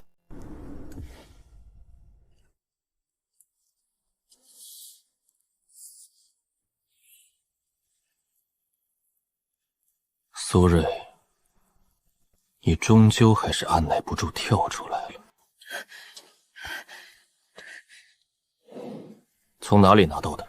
回王爷，是从林中那些刺客身上搜出来的。萧定邦被一名青山生日救走，进了山神庙，那里戒备森严，我未敢靠近。这令牌刻意留存，看起来太像栽赃，反而显得有些拙劣。正因明显，才是梁王苏瑞的手笔。他深知聪明人多疑，故意设下这灯下黑的圈套。这博弈远比我看到的更复杂。梁王找萧定邦，是为了神经12位，他想借着北境战事和朝廷内部的矛盾谋反。梁王竟然有如此野心，他若控住神经，王爷岂不腹背受敌？王爷既然看破了，要不要立刻飞鸽传书给前京的那位，好提前防备？不必，萧定邦这枚棋子已经回不去了。王爷已经安排了人在前路埋伏，在他离开北境的必经之路上，既然想入局，就要有入局死掉的觉悟。王爷，你们神藏一脉的心可真是一个比一个脏。道长过奖了，乱世之中，不脏心者难存。刘思雨，去养好伤吧。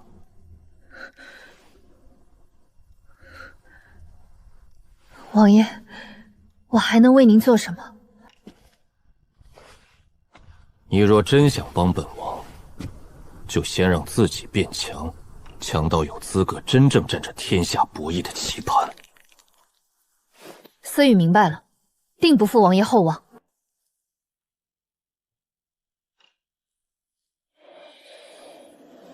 这一局，谁也别想全身而退。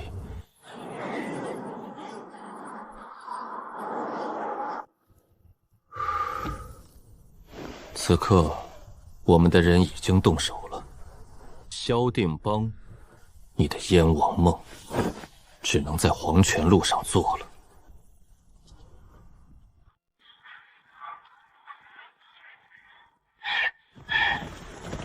国公，马快撑不住了，撑不住也要跑。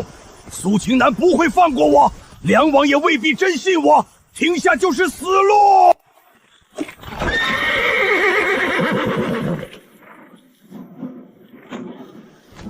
前方何人挡路？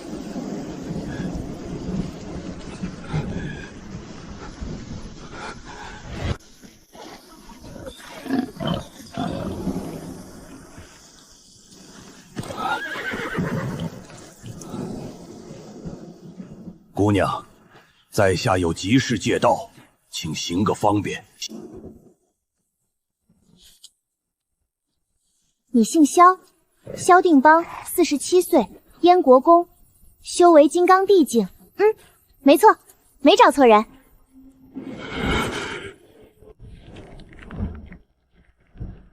姑娘认得在下，你到底是谁？我叫唐呆呆，唐门的唐，呆头呆头的呆。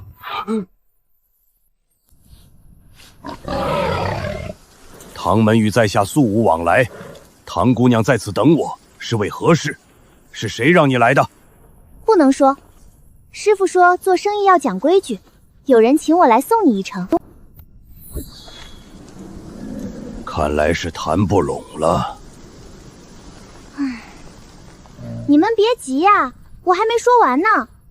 不过我可以告诉你一件事，你走不掉了。灭了他！阿黑。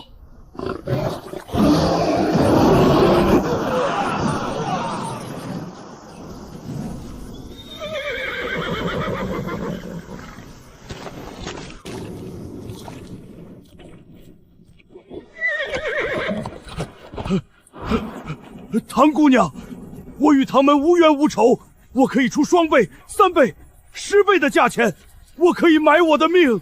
不行，先来后到是规矩。而且这次雇我的人不是钱，是承诺，一个唐门无法拒绝的承诺。唐门无法拒绝的承诺，苏青南，你好狠！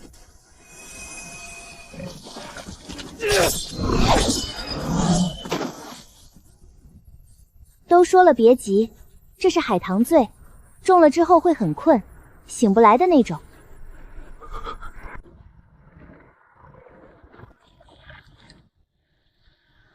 月儿弯弯照九州，几家欢喜几家愁。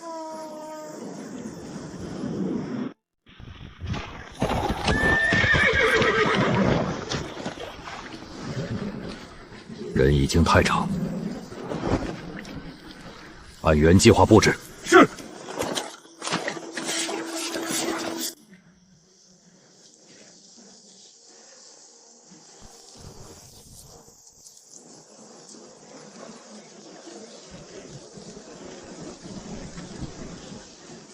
撤。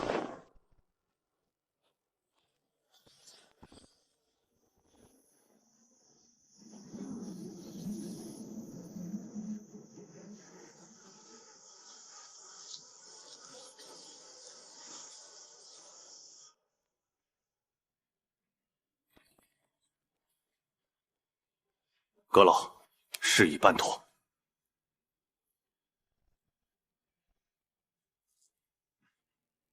说，萧定邦退场于并州官道30里亭，现场已布置成山贼劫道，唐门海棠醉的痕迹也已留下。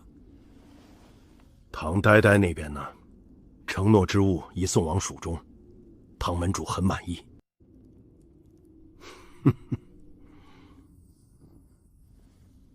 金令呢？按阁老吩咐，已藏入萧定邦随身暗袋。萧定邦死在并州，并州节度使刘崇又是梁王举荐，如今他身上再搜出先帝金令，这局会不会太刻意？就是要刻意。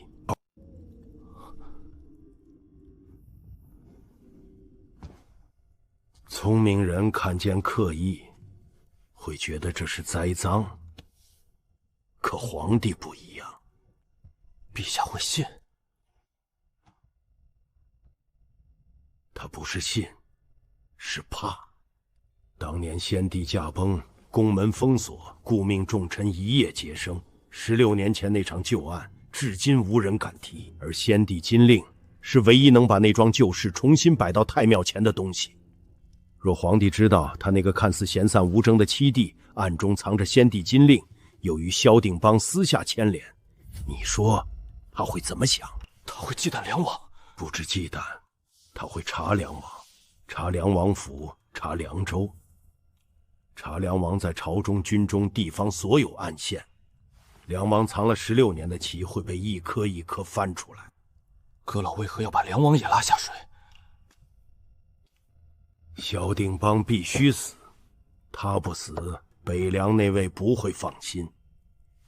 北凉不放心，这盘棋就下不下去。至于梁王，他藏得太深，深到连老夫都看不清他到底藏了多少后手。看不清的棋子，最好先翻。传信春风楼，暂时关门。是。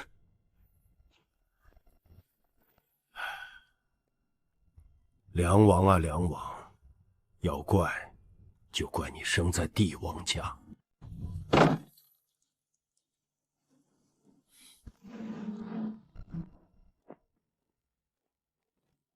王爷，说萧定邦死了，2日前并州官道30里亭，表面是山贼劫盗，一个金刚地境，几名沙场老卒被山贼劫盗，所以事情很蹊跷。谁干的？苏庆南、张阁老？有可能。并州府衙验查时，从萧定邦随身暗袋里发现了一枚金令，先帝金令。消息传出去了吗？已经传开，前京该知道的人都知道了。陛下想必也知道了。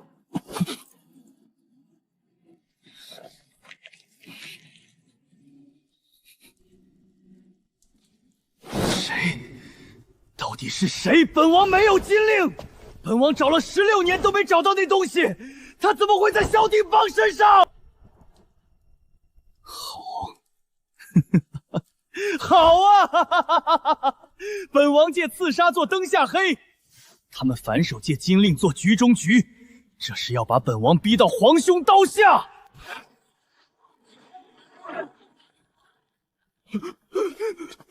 我也息怒。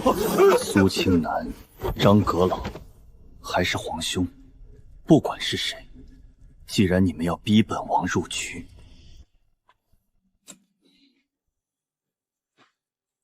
来人，传令金河，传凉州军中所有心腹将领，今夜入府议事。是。本王没有金令，可现在已经不重要了。皇兄，既然你一定会疑我，那本王便让你一个够。萧定邦死了，死在并州，身上还搜出了一枚先帝金令。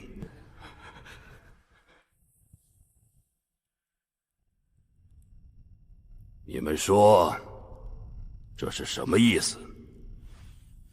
陛下，此事蹊跷。蹊跷在哪儿？其一，萧定邦乃金刚地境，随行亲卫皆是沙场老卒，寻常劫道之人绝无可能得手。其二，先帝金令失踪16年，为何偏偏出现在萧定邦身上？其三，并州节度使刘弘乃梁王举荐，萧定邦死在并州，未免太巧。朱祁，臣在。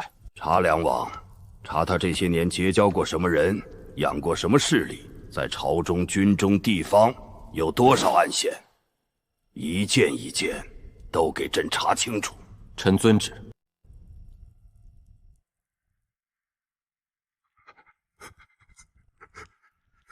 兵部拟旨。陛下，请示下。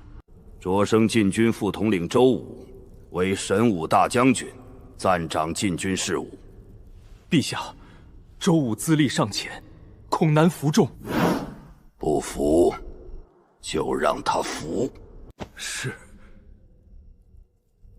若梁王真有异心，下一步会怎么走？2条路。说。第一，自请入京，交出封地兵权，以示清白。但此路凶险，入了神经，生死便不由他。第二呢？反。反？他拿什么反？臣不知，但臣知道，若人被逼到绝路，便会搏命。传旨，召梁王入京，就说朕想他了，让他来前京过年，再让周武调1万禁军，沿途护送。姑娘，萧定邦死了，先帝金令现世，梁王被移。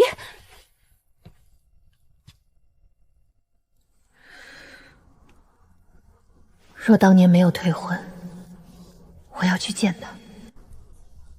王爷这棋太狠。道长心乱了。老道士心乱吗？老道士被你逼得没路走。王爷，道长，王爷在弈棋。思雨自幼也学过些棋艺，若王爷不嫌弃，观棋即可。王爷，道长，下棋这么有趣的事，竟不叫我。道长要输了。胡说，老刀还有后手。后手？道长这局再拖下去，怕是只能毁棋了。不下了，你耍赖！是道长要毁棋。王爷，梁王那件事也是您早就算好的吧？一半。另一半呢？张阁老、萧定邦必须死，梁王也必须被逼出来。本王要搅乱前京棋局，张阁老要清掉朝中旧患，目标一致，落子不同。所以萧定邦死是王爷的局，金令现世是张阁老补的刀。差不多。这位就是柳姑娘吧？见过银月姑娘，早听闻柳姑娘才貌双全，可惜若柳姑娘当年没退婚，说不定今日站在王爷身边的人就是你了。思雨有些不适，先告退。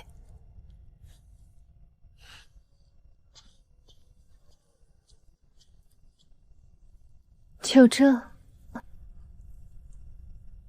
你觉得梁王现在还有几条路？2条。第一，入京，交出封地兵权，装作什么都不知道，赌钱家顾念手足。生死由人，不算活路。第二，投北凉，他现在被钱胜猜忌，朝中暗线即将被清洗。若想活，投靠王爷是最稳的选择。难道我说错了？他还有第3步。造反！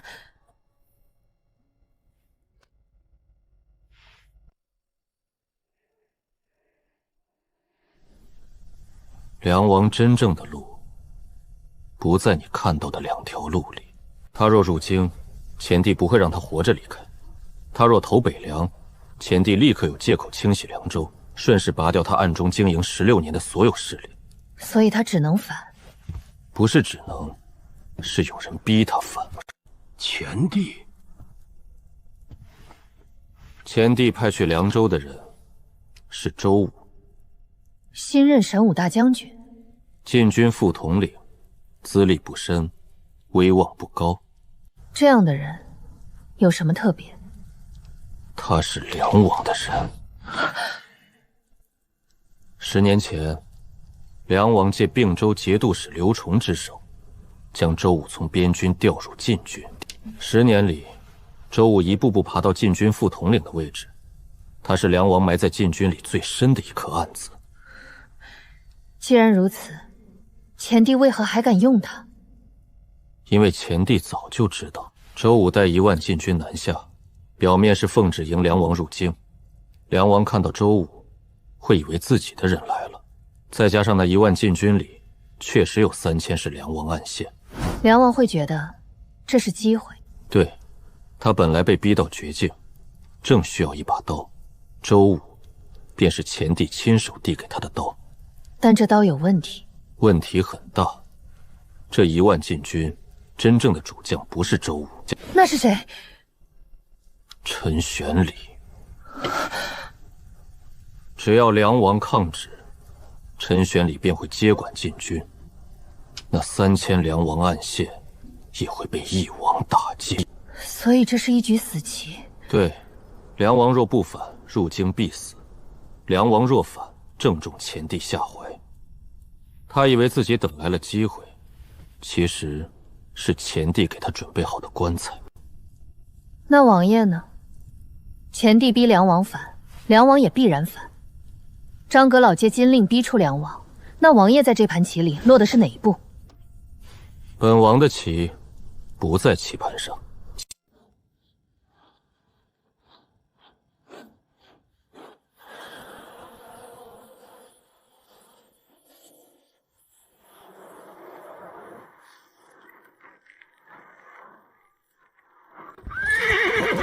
将军，时辰到了。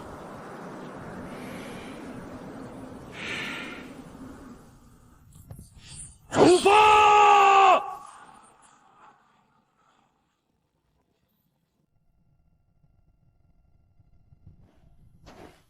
阁老，梁王真的会反吗？会。若他不反呢？入京是死，抗旨也是死。他若不想死，只能赌。陛下这一计够狠。帝王心术本就如此。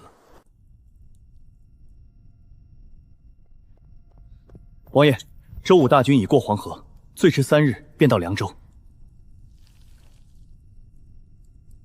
多少人？1万禁军。周武暗中传信，前帝密旨中有若梁王抗旨，可就地格杀一条。皇兄啊，皇兄，你果然还是要我的命。王爷，该决断了。北凉那边怎么说？苏清南派人传信，他说若王爷起事，北凉会牵制朝廷北线兵力。条件？黄河以北。哼，右口真大。王爷要拒绝吗？告诉他，本王答应。是。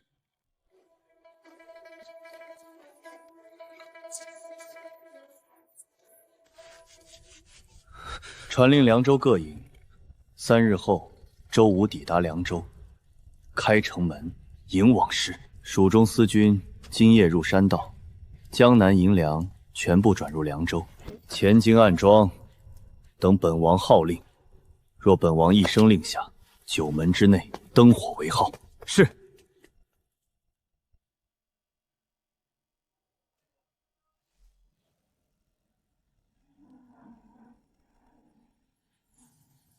皇兄，你不仁，就休怪我不义。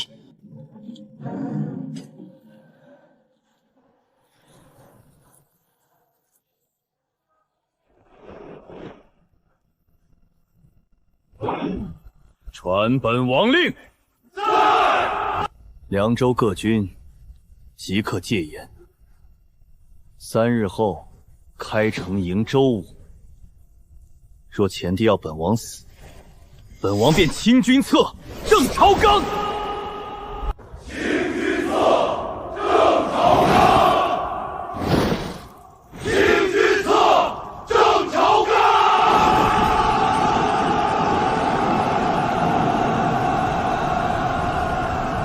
这一夜之后，天下再无人敢说梁王无争，前京与凉州之间只剩冰封。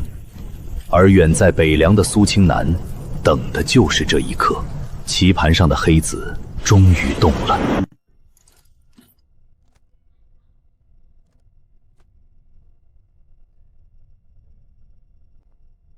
王爷，都准备好了。城外如何？周武1万禁军，明日辰时抵达凉州。蜀中5000司军已前至北门密林，江南银粮昨夜入库，凉州3万驻军全部待命。禁军暗线呢？周武密报，他手下3000人已准备妥当，只等王爷号令。王爷，前京还有2个变数。说。黑衣卫指挥者沈炼3日前离京，去向不明。还有陈玄礼，陈玄礼称病必服，可我们的人进不去。建议离弦。现在想退，已经晚了。传令下去，明日辰时开城迎周武，4时3刻校场点兵，祭旗，起兵。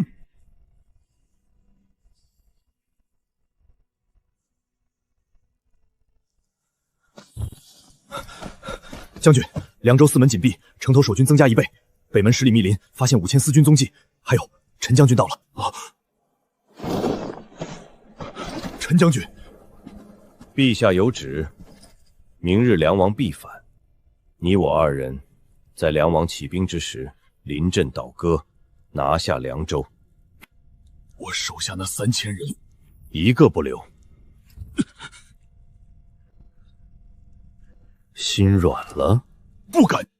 明日校场点兵，我以摔碑为号，碑碎，清乱。事成之后，你就是新的神武大将军。若不成，你我这1万禁军都得留在凉州。末将领命。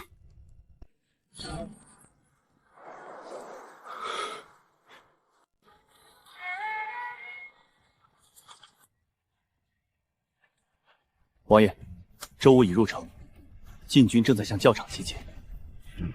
传令，凉州所有兵马，教场集合。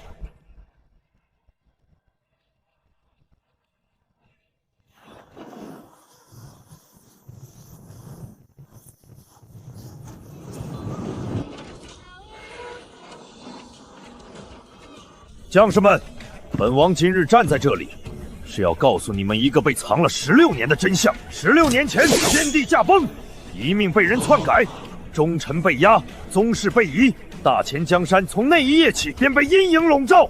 本王忍了16年，装闲散，装无争，装成天下人口中的废王。可本王换来了什么？换来的是猜忌，是逼迫，是萧定邦之死后，连本王也要被牵连入局。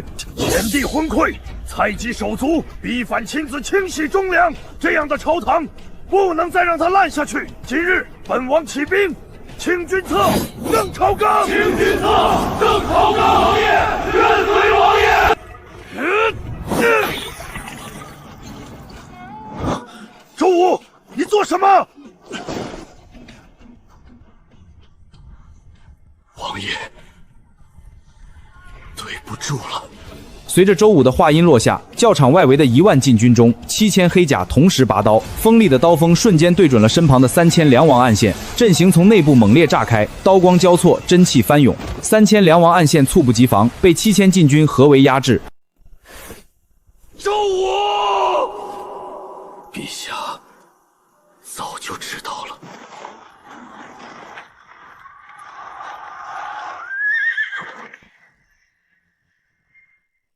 梁王苏瑞勾结禁军叛将，私聚凉州兵马，意图谋逆。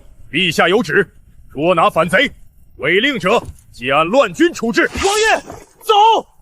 苏昭，你好狠！镇南军，他们怎么会在这里？完了，我们被包围了！16年，本王等了16年，忍了16年，谋了16年，结果就等来你们这一局。王爷，束手就擒吧。苏手，本王装了一辈子贤王，今日好不容易穿上这副甲，你让本王束手？狂风暴雨，你让本王束手？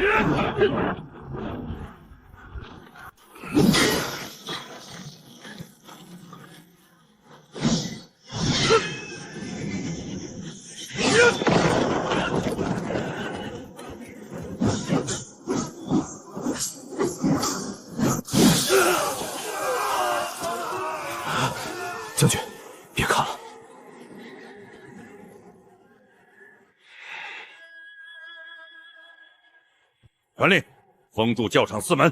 是。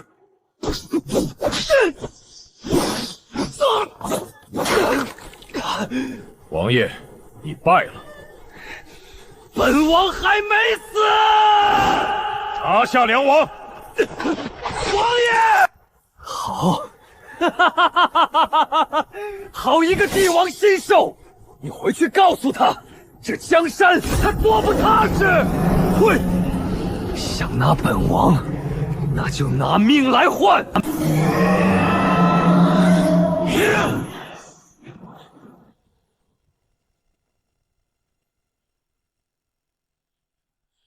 封锁教场，梁王苏瑞，生死不论。王爷，结束了。结束？本王忍了16年，装了16年贤王，最后竟然输在自己亲哥哥手里。王爷，东门密道还在。景缺，你跟了本王多少年？21年。21年啊！去北凉。属下不走。本王让你走，本王可以死，但梁王府的火种不能断。把世子送去北凉，告诉苏青南，本王送他一份大礼。属下领命。走！拦住他！梁王苏瑞在此，想拿本王就自己来。公正，王爷，束手吧。本王装了一辈子，今日好不容易像个人一样站着，你让我束手？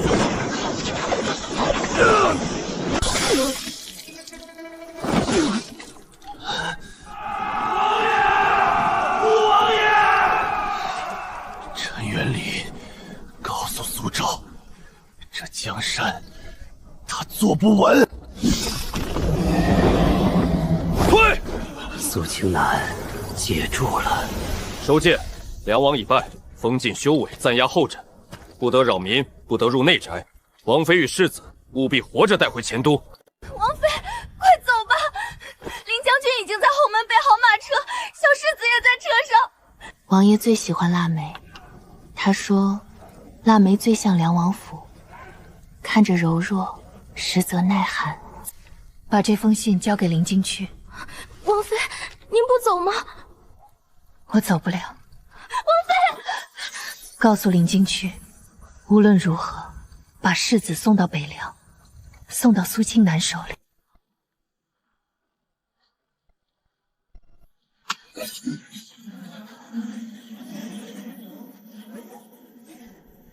王爷，切身护住我们的孩子，活下去。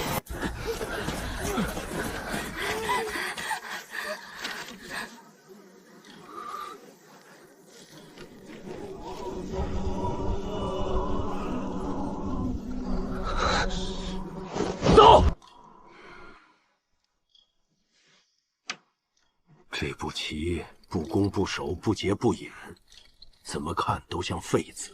凉州急报，梁王苏瑞败于凉州教场，梁王妃赵婉清开启护府密阵，遮断追踪契机，已随阵光消散。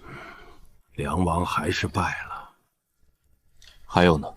梁王世子被林惊羽等人护送出城，正往北凉而来。另外，蜀中5000私军在得知梁王败讯后，化整为零，潜入山中。江南800万两白银下落不明。800万两白银，怎么会下落不明？因为那些银子根本没去凉州，有时候偏骑才是杀招。那去了哪里？王爷，府外有人求见。谁？林靖国带着梁王世子。请。北凉王，梁王临终前让末将将世子送来，他说这是送给王爷的一份大礼。他叫什么？还未取名。王爷说，若世子能活下来，请北阳王赐名。苏念旧的念，念情的念。谢王爷赐名。从今日起，临京却入来良军。末将领命。苏念由王府抚养，此事不得外传。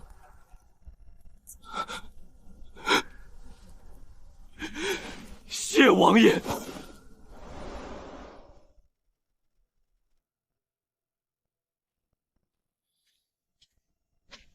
王爷真的要收留梁王氏？他是梁王之子，前帝不会允许他活着。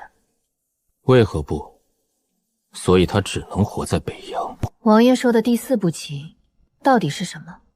梁王死了，凉州平了，前帝看似赢了，赢的代价是4万精锐折损，是朝野人心动荡，是凉州旧部离散。更重要，难道不是？梁王世子还活着，蜀中5000司军还在，江南800万两白银还在，梁王散落各地的暗桩也还在，这些都是火种。王爷要借这些火种？不是借，是点燃。窗外北风骤起，卷起千堆雪。梁王留下的火种已落入北凉，而前帝以为被扑灭的大火，才刚刚开始燃烧。